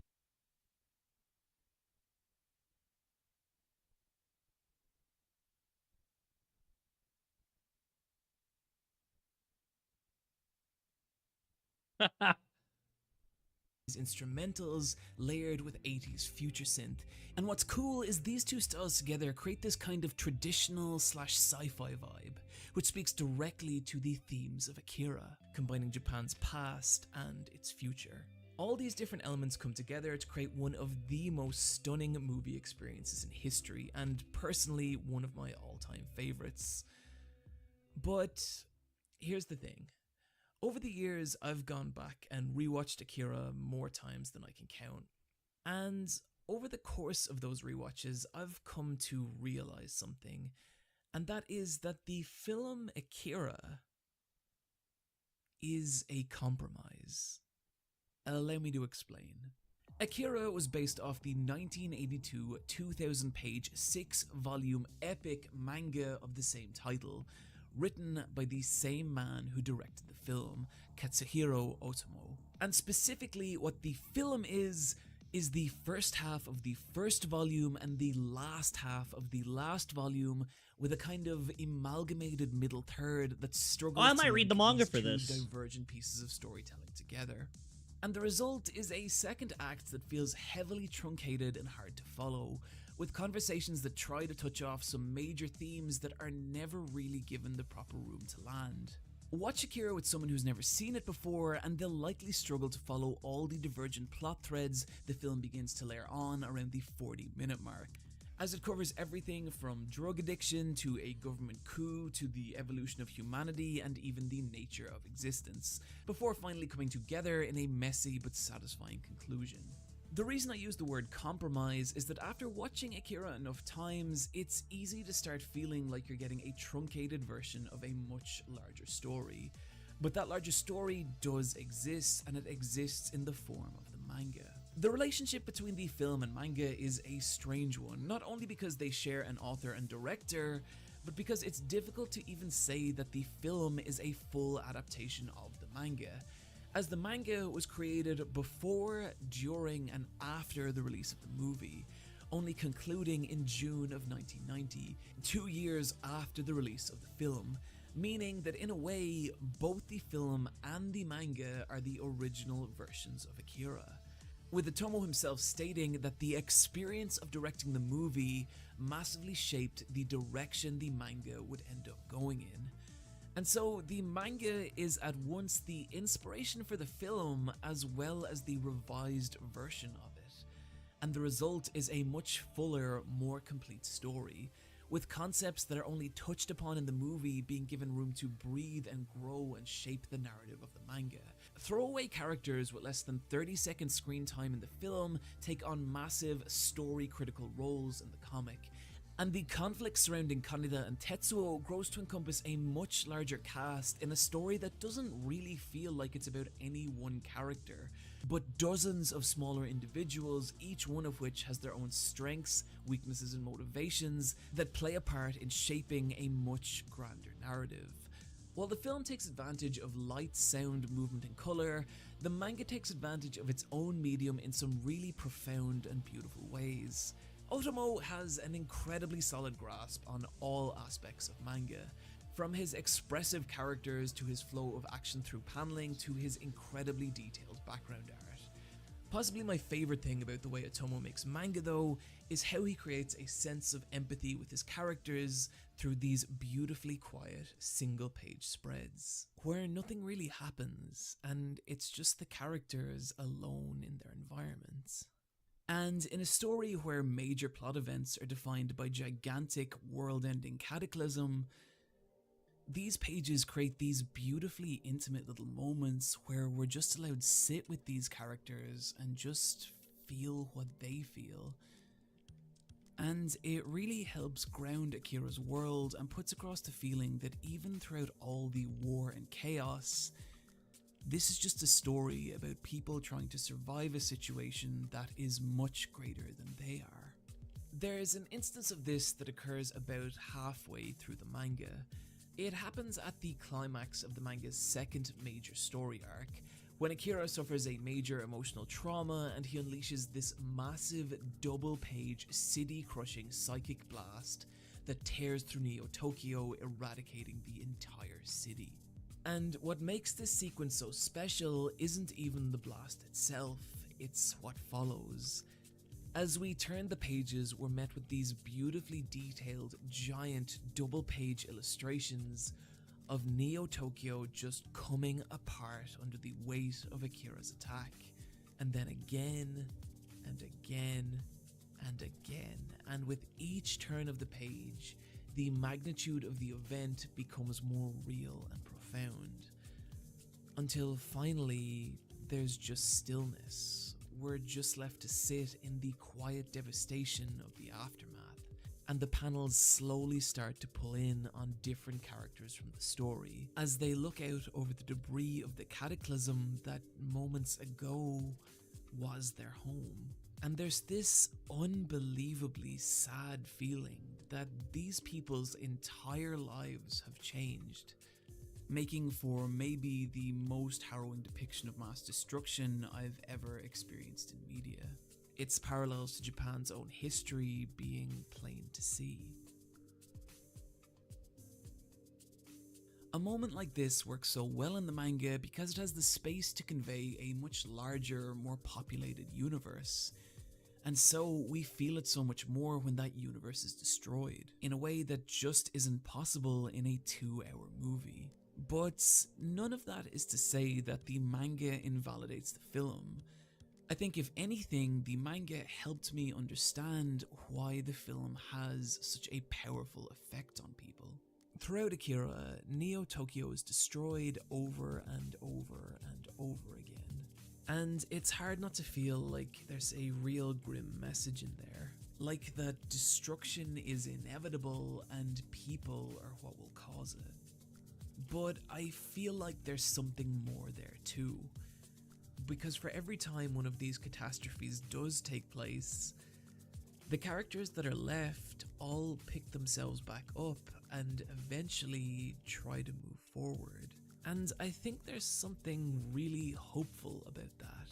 That even if the worst possible outcome occurs and it feels like there's nothing left, life will always go on and we always have the option to move forward. And that there will always be something to move forward to. And what the film is this message heavily condensed but beautifully realized. And I think it's a message that people never stop needing to hear, which, alongside its incredible production, gives Akira this kind of timeless quality that keeps it as relevant today as the first day it introduced the world to a new kind of entertainment. That day being December 25th, 1989, when Akira saw a limited release in American cinemas, just over a week after the first episode of The Simpsons aired on television. Anime in the West was a virtual unknown up until this point.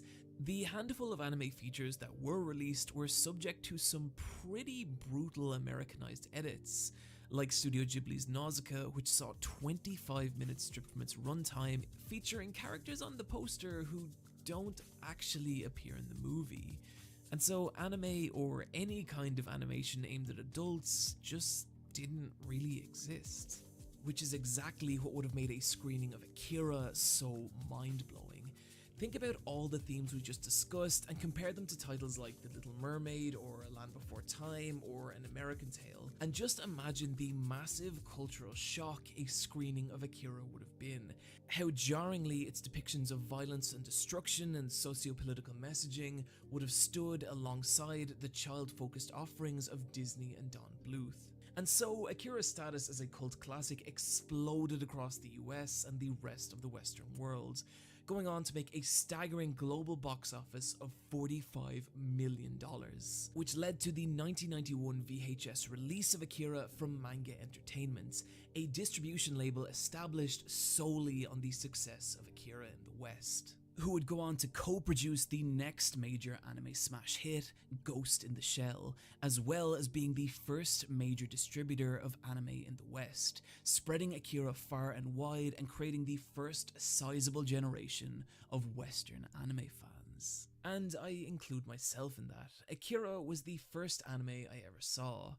I was around 8 or 9 years old and staying over at a relative's, and my cousins had recorded a copy of Akira off some German sci-fi channel, and I remember just sitting there and being transfixed by the film's anger and violence, entranced by how it was like nothing I had ever seen before and what that might mean.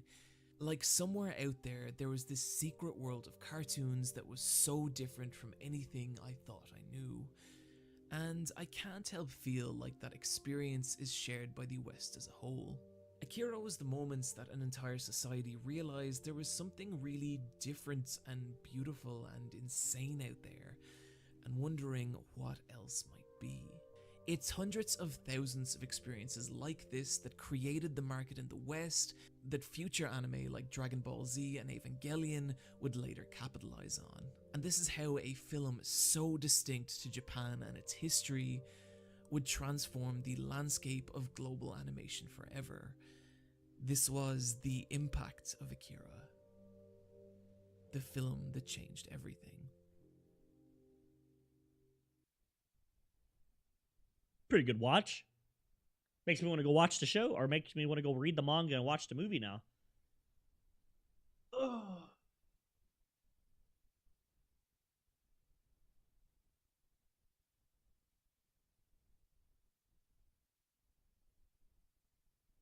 I never even heard of this shit. I'm gonna be honest with you. I've never heard of Akira. I guess I'm not really a part of the groups that would talk about it either, so that's probably why.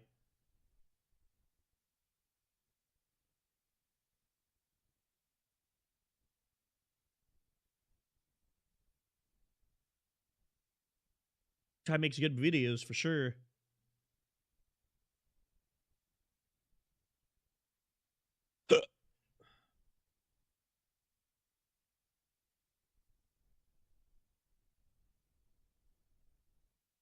I did. I mean, I've watched like some Gundam and a bit of Dragon Ball, Dragon Ball Z, and obviously Naruto. Everybody fucking watched Naruto at some point. I've seen some episodes of that.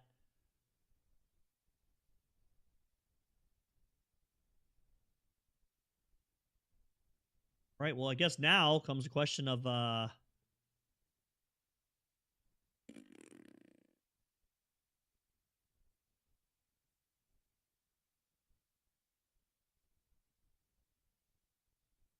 hmm.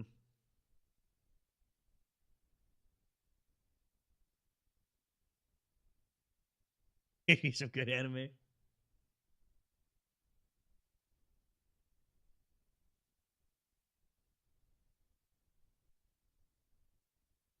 Hmm.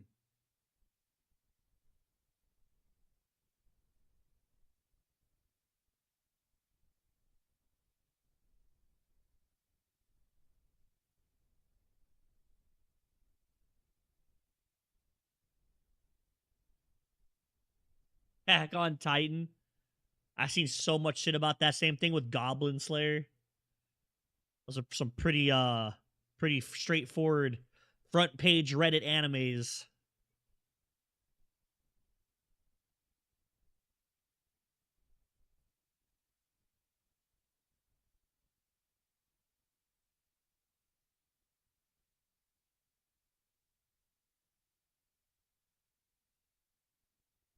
I've definitely heard of them though, for sure, for sure. Definitely heard of both of those. I watched Toradora. That's like probably my favorite anime I ever watched was Toradora. That and Elven Lied. I loved Elven Lied. That was so fucking good. Holy shit, Elven Lied was so good. I think the manga is both better and worse than the anime. Like, I think it's better because there's a lot more detail and a lot more depth to the story and the characters. But I liked how in the anime they kept you super confused through the entire show. You're just like, what the fuck is going on here? And then, like, the last two episodes, everything just clicks together like a puzzle.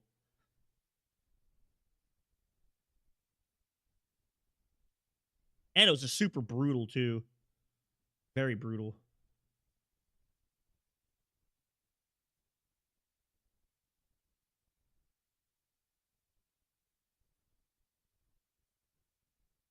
I've watched some stuff.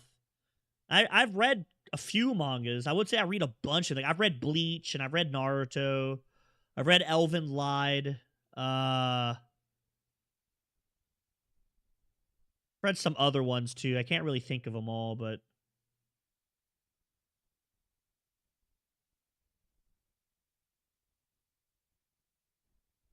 Ninja Scroll, huh? Uh 4,000 Leagues Below. That was a horror one. That one was really good. That was fucking cool shit. Them worshiping that god that turned them into those things, and they try to go down and salvage it, and everyone just gets fucking brutally murdered. It was pretty bad. Those guys got wrecked.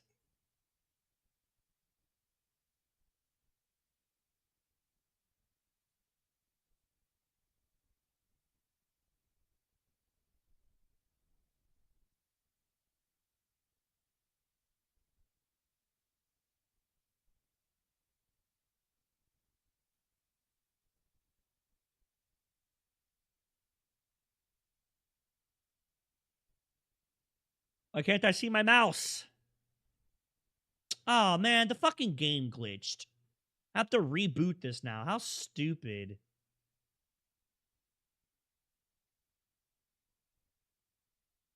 No, that's a bug with the game. I don't remember what that was all. I had to do something last time to fix that.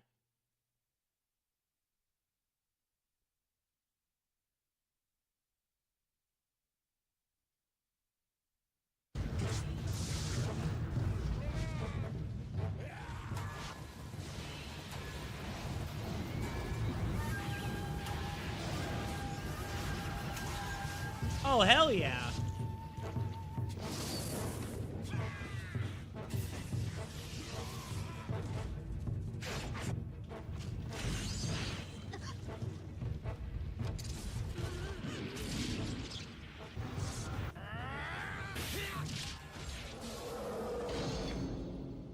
Ninja Scroll.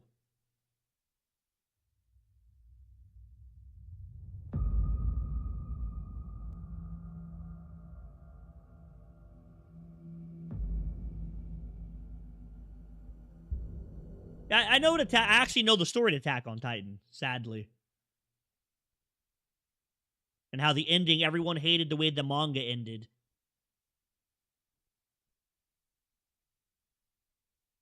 I know some of the story. I shouldn't say I know all of it. Just because I've seen so many fucking memes about Attack on Titan. Like, oh my god, bro. I haven't even read the manga, and I've seen, like, probably 60% of that shit. Granted, in out of order, but you can pick up on the idea.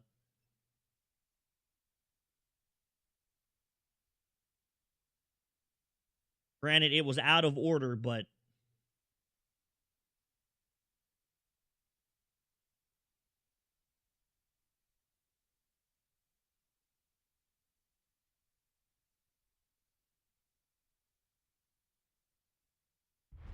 when is this? Oh, this is Evangelion. Yeah, this is what I do want to watch, is this one, yeah. Ah, fuck. Doing the thing again.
What?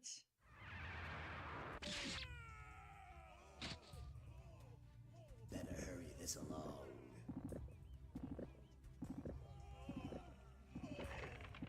Hey guys, it's Ash here with Watch Mojo, and today we're counting down our picks for the top 20 most disgusting anime deaths.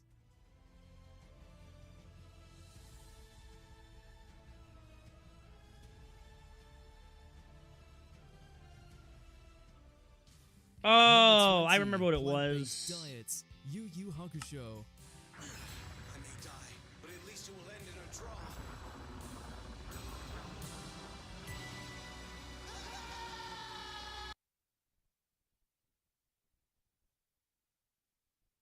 Yeah, I liked Elven Lied. That was a good one. I watched that and read the manga for it. It was super solid.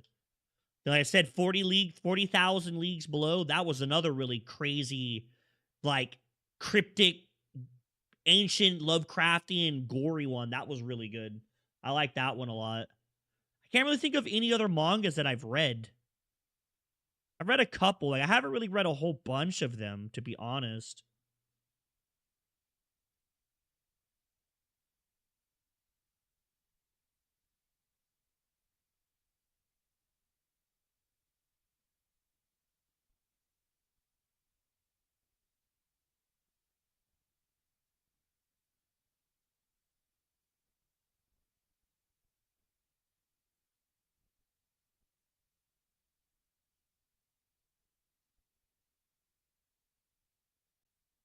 I like to read them because it's basically a book. I can just stick it down and go do something else when I get bored.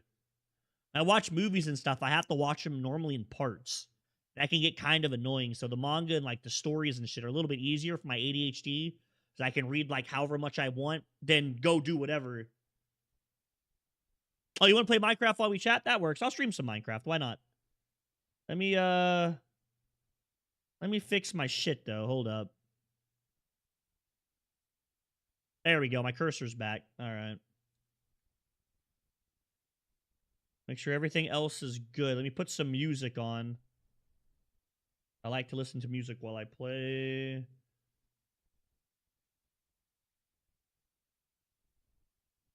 I wish I could play like actual music, but I can't because I'll get copyright struck.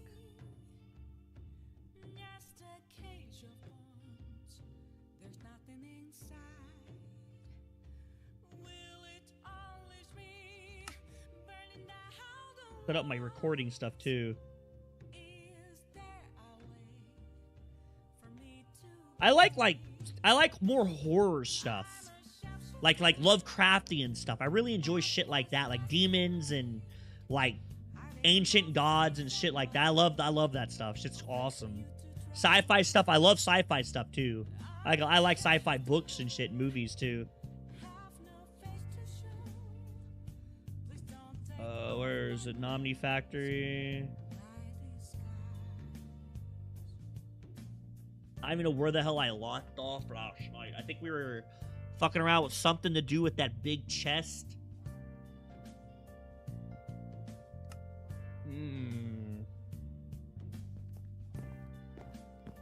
Yeah, this is a big-ass chest.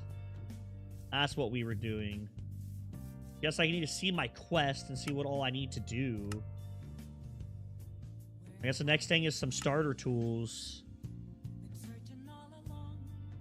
Oh, wow.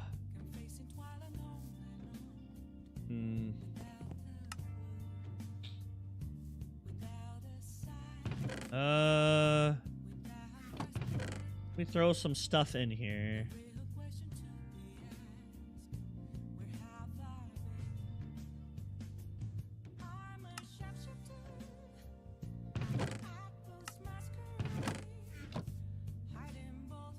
Not sure what I'm going to use this for yet. That's a big-ass chest.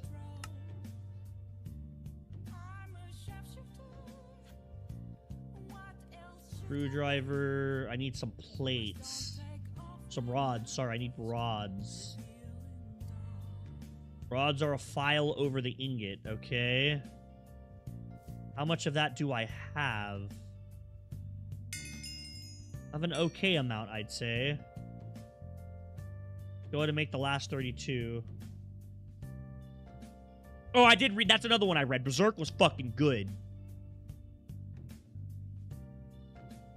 The Berserk manga was so good. I don't really know if I like the way the new people are taking it. You can see the difference in the quality and the story when it started back up again. It's not the same. Which I don't know if that's just me being boomerish. I'm not sure, but it doesn't seem to be as like completed as it was, if that makes sense. It doesn't flow as well. Yeah, Berserk is the fucking shit, man. Love Berserk. Oh my god. Hell yeah. Berserk is the shit, my guy. Fucking love that shit. I think I've read the original Berserk timeline like three or four times now. I've read it a few times. It's so good. Like, holy shit, that's so good. You can really tell where you can see it. It's like night and day from the old dude that made it, that died, to what it is. It's very different. And I mean, it's a personal opinion of whether it's better or not, but it just doesn't feel as good to me. It feels like it just feels off. But once again, I'm not exactly the most knowledgeable with this, so what the fuck do I know, I guess? Like, someone who watches anime much more than me would have a better opinion on it than I do. Oh, I need one. Wait, is it? It's that. Okay, no, I was good. Okay, there's the wrench. I watched an anime of Death Note with one of my buddies way back in the day. So I kind of know what Death Note is. I have a feeling I know what it is. You know, I should just stick all these recipes in here, considering that, like, I need to do these anyways, and I'm going to be making a bunch of this shit. I don't know why I'm trying to do it by hand like this. This is very stupid.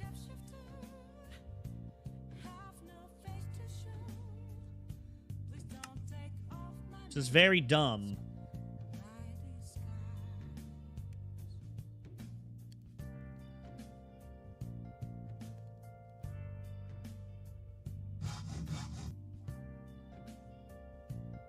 There it is. Okay. Boom.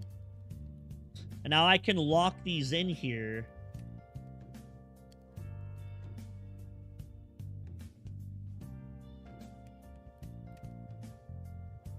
Then I can just throw the material in here. It'll do it. I remember Death Note. I remember that one for sure, for sure. I'm pretty confident I know that one. That's the one with the dude who gets the notebook and he can kill people by writing in it. And then another guy gets one and the whole anime's based around, like, trying to figure out their real names so they can kill each other. Am I thinking of the right one here?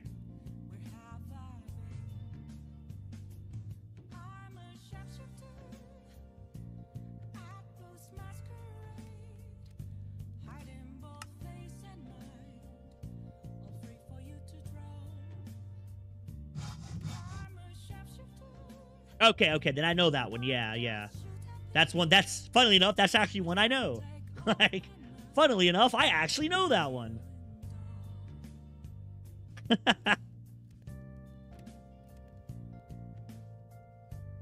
where's my hammer at? Oh, shit. I remember that one a bit. Well, fuck, man. Maybe we should watch some anime. I wouldn't watch that Akita. We should watch that on stream.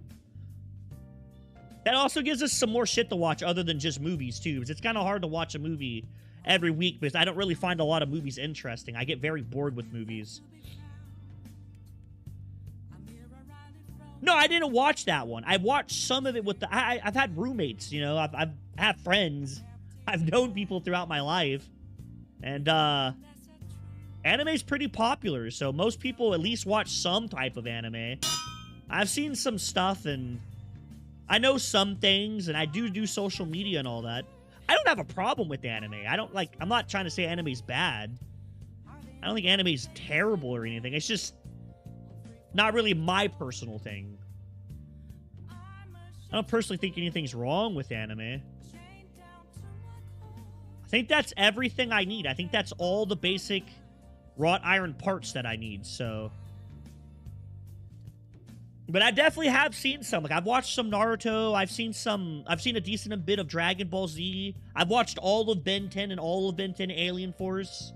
Like, I've seen some of it. I've watched it.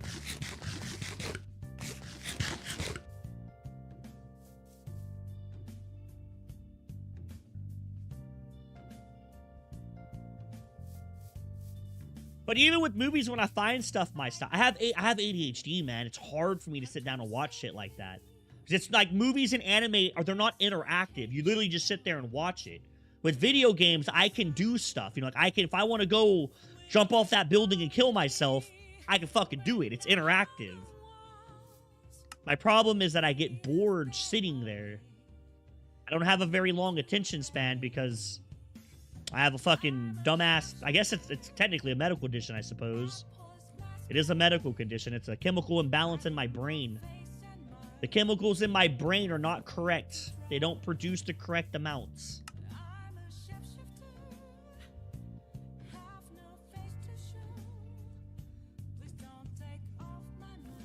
Yeah, if I watch it on stream, I feel like I'd have a better time. Like, I don't watch movies by myself, ever. Yeah, I do not watch movies alone. It's extremely fucking rare I watch a movie by myself.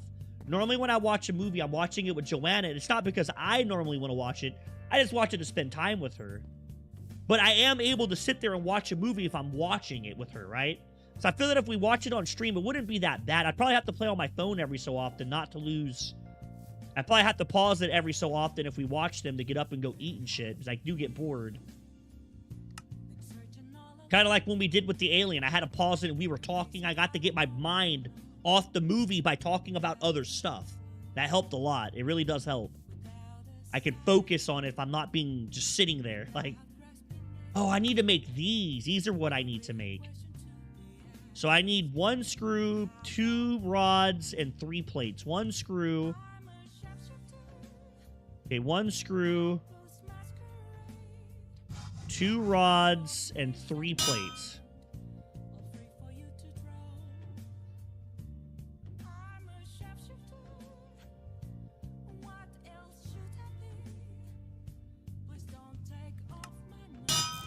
There we go.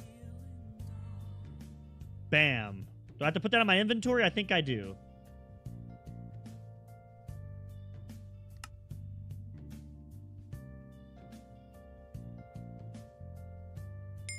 There we go. Okay, now we're done. Put that back into there. Yeah, pretty much, yeah. Hey, like I said, dog, happy wife, happy life, man. If I'm upset, ain't nobody fucking care. If she's upset, everybody's day's bad. Like, that's just kind of how it works.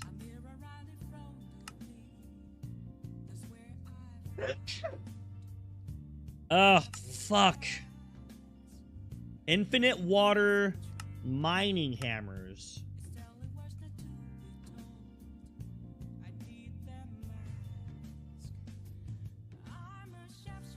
Okay, I gotta go get some diamonds to repair my hammers then. Alright, I also need more iron for sure. We're definitely gonna need more iron. I don't have a bunch of it. What do you do with these things? Like, what are these? Nomni penny for a Nomni nickel. Oh, you craft them to get shit. That's kind of cool. Oh, fuck. Yeah, I think it's going to be this Wednesday. This Wednesday, we're absolutely going to be watching The Thing. I think that'll be a great movie to watch on stream and critically analyze it, like how different that movie is compared to others. I do want to watch that Akita movie that we just locked. I want to see that. That caught my interest. That looks really, really good.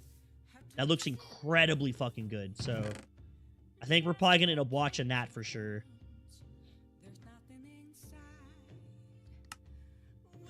The fuck is this? Oh, okay, we're not worried about that right now.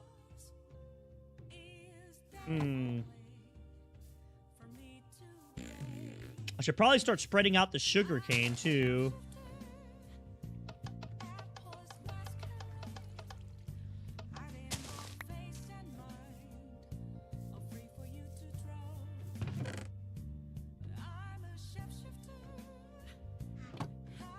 So what exactly the beginnings? Obsidian.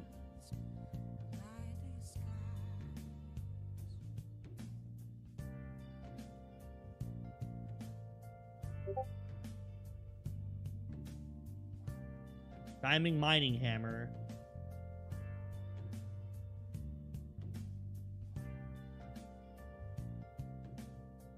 Okay. So we gotta get... Oh, fuck. Okay, we're not even here yet. Requires LV storage. Okay, this is all the Greg Tech stuff.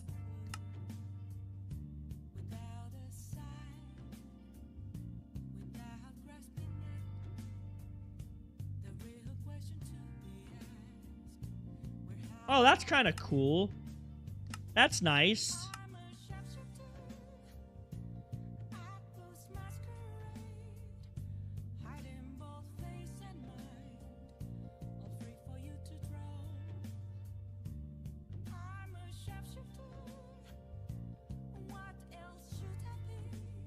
Oh, neat. That's cool as shit. So I can make decoration blocks extremely easy and extremely fast. Oh, fuck.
Okay, this is, okay.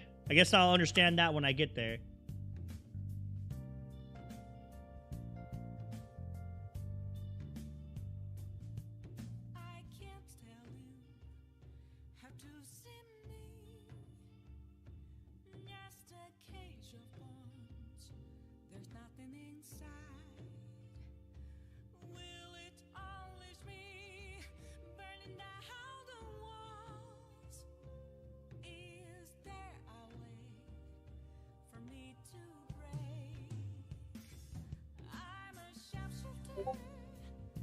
Oh, shit.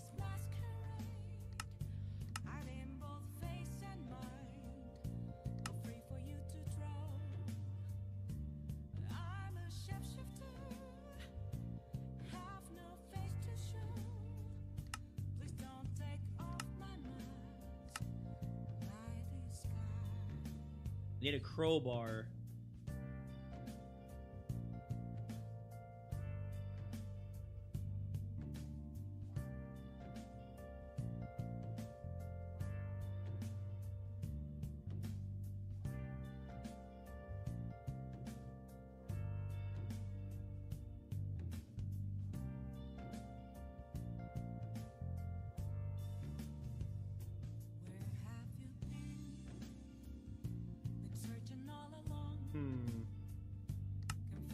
Some of this I know from another mod that another pack that I played, so some of this isn't all that confused. Some of it's a little new, some of it's different than what I'm used to.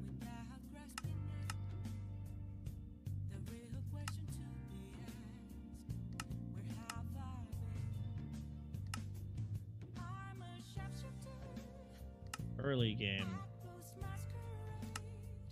Just not what I'm in, the early game?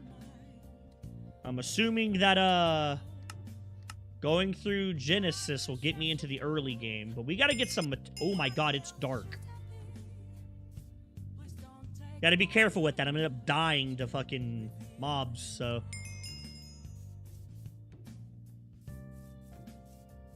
let's make a chisel.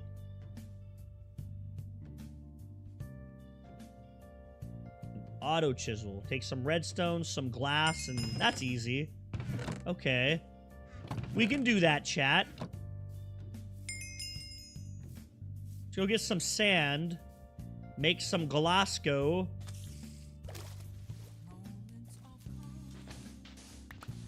Get an auto chisel.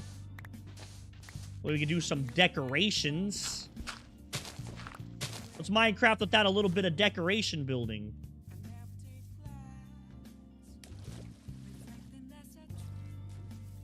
Oh, fuck. It's almost 2 o'clock? Why the fuck? Dude. Oh, my God. Smoke. We talked for like an hour. Holy shit.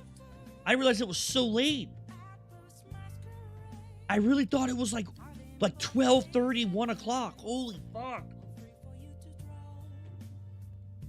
Joanna, I gotta get up soon. I gotta get up in a few hours. I really do need to go to bed soon. Son of a bitch. That sucks. Thought I had more time to stream. I really don't. Fuck. I have a little bit. I can still stream for a bit. I do want to get some recording. Probably get like 30 minutes or so of recording before I call it a night. Damn, I realized it was so late. Fuck, man. Really didn't feel like it was that... Oh. Time flies, I suppose. Time got wings. That shit is flying. Okay, there's that, and I need a chisel. We'll make an iron chisel, right? Yeah. Make an iron chisel. The beginnings. I'll go ahead and claim that.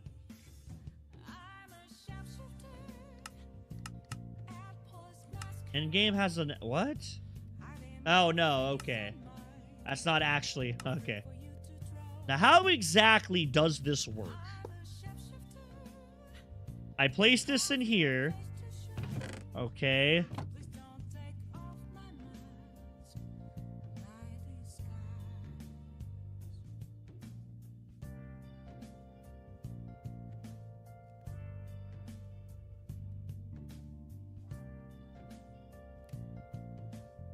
I'm not even sure what I want to build out of. Oh, yeah, we did watch like 30 minutes of YouTube. Yeah, 30, 40 minutes of YouTube. It was just way later than I thought, dog. I really thought it was like 1 o'clock at the latest. Like, I was really expecting like 12:30, but nah.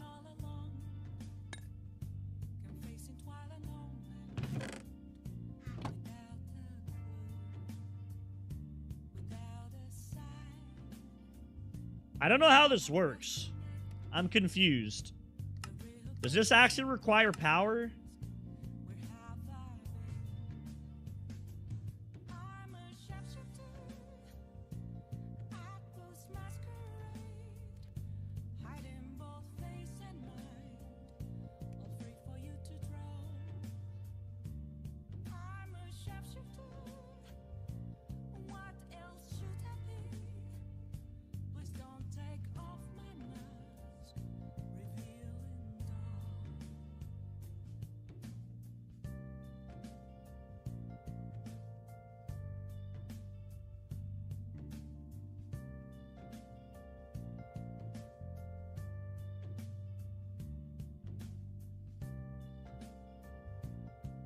Ah, okay.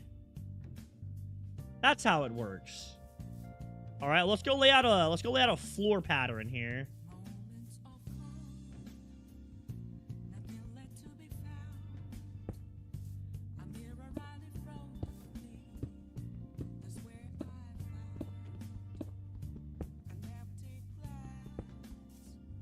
Oh, fuck.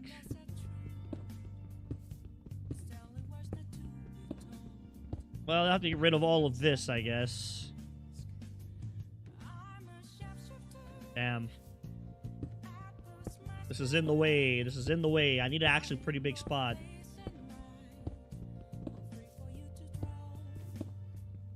Need to finish that Monster Hunter run eventually so I can actually edit it, but I was getting frustrated with that fucking game today. Pissing me off. I don't know what the fuck was going on, but today was just not the day. I was getting my ass handed to me. That game was really giving me some fucking smackdown. Not really sure why.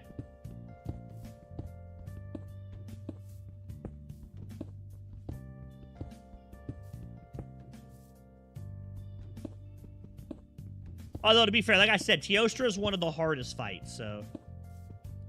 Teostra is one of the most difficult fights for the heavy bowgun. I mean, I killed him. He's dead. I knew he was going to be a roadblock. He always is. He's a very, very challenging fight for the heavy bowgun. And it's mainly because of that fire armor that he gets. That flame armor that he has. Oh, man. Oh, wait, no, we don't have to do building wand. I need to decide how big of a space I want, I guess. So we'll go, like...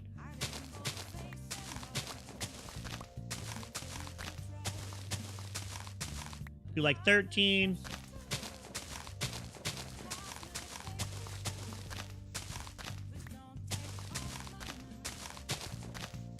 We ended up beating it. It's dead. That's just a really hard fight.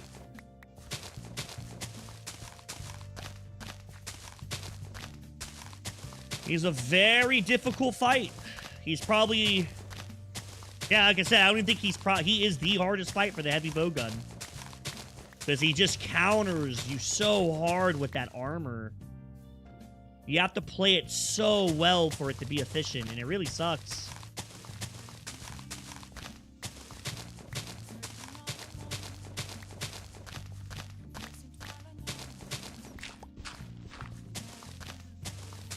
You have to play it so well for it to be done efficiently.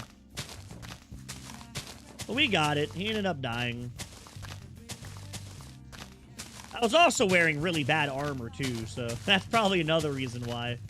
I hadn't farmed for armor at all. I was wearing, like, extremely early game armor. Ah, well, I probably should have mined that. Oops. Might be.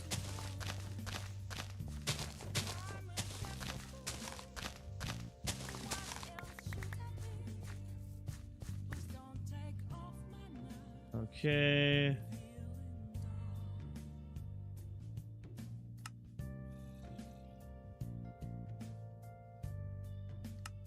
floor.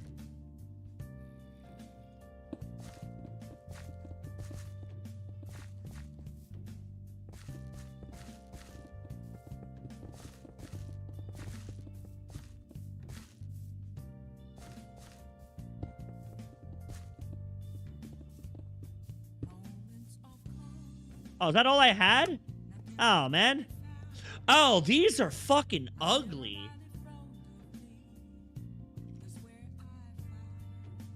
I didn't know that, oh, man, fuck. I don't like mining those up. That's the floor we're going with. I'm not mining these up. I didn't realize they were so ugly, but fuck that. That's what we're going with. It'll be okay. Oh my god, these floors are terrible looking. When I get better tools that I can mine faster with, we'll switch it out then. But for now, just be what it be. I didn't realize that floor sucked. I thought the textures would connect or something and, like, make one solid white floor, but almost like a lab, but it did not. It did not. Not at all. That is horrible looking.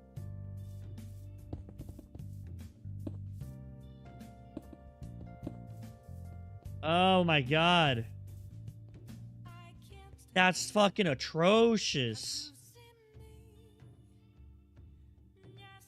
Okay, let's figure out a block for our wall. What do we want the wall to be?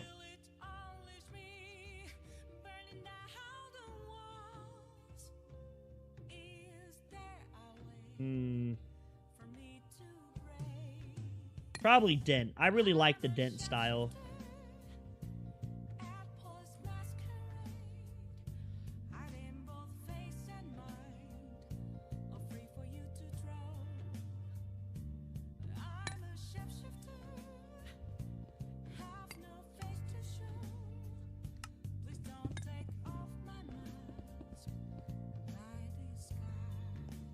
Because when you stick stuff in the dent, it makes a line.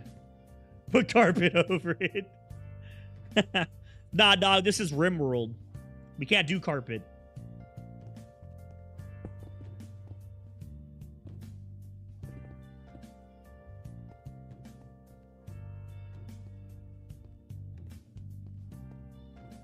Okay, good shit. Am I out of blocks?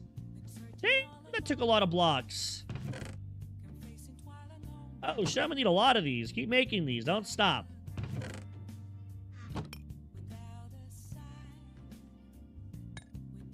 I actually need a lot of these fucking blocks. I didn't realize I needed that many.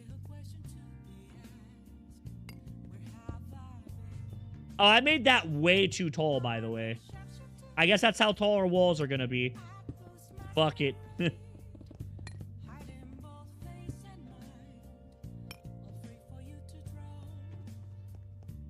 We're gonna put some windows in it, too, when we're done. We just gotta build at least the wall first so I can see it.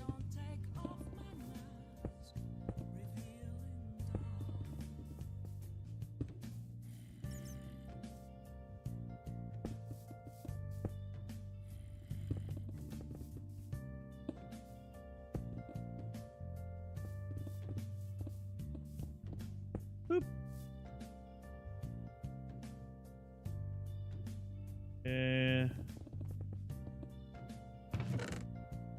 I also remember reading another manga called Keki Genkai or something like that. Kekai or something. That was a really cool manga. I enjoyed that one a lot, too. But that was a long time ago. I read that when I was like a fucking kid. Way, way back in time. Okay, there's the basic outline of the house. Let's go 12. 1, 2, 3, 4, 5. These are only 6 high, bro. It's all good. Then we can come over here. How big of a window do we want? Something like...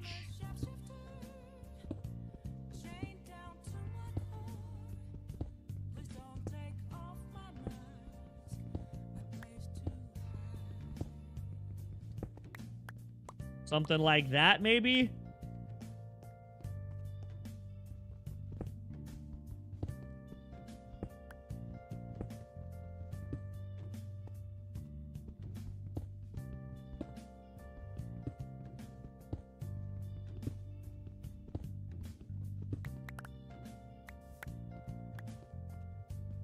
And we need to give this some 3D feeling as well. It needs some, like, love around the door to make it feel more at home, to be fair.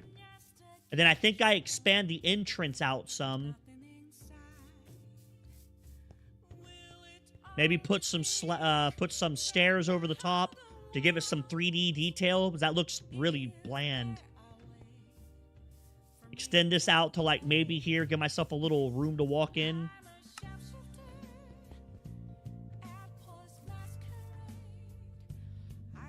All right, but that's 2 o'clock in the morning. There we go, man. I gotta call it here. It really is late as shit. I need to get to bed. Fuck, I didn't realize it was so late. That sucks. It happens, though. Yeah, that's 30 minutes of recording. I'm cool with that. All right, Ribs. Thanks for chilling with me, man. Thanks for hanging out with me for so long. So we'll be streaming again tomorrow. It will be later in the day, though. It won't be early by any means. It'll definitely be later. But, talk to your wife about decoration, yeah. But peace out, man. Have a great night. Hope to see you tomorrow. If I don't, have a great fucking day. Peace, Chief. I'm gonna go hit the sack.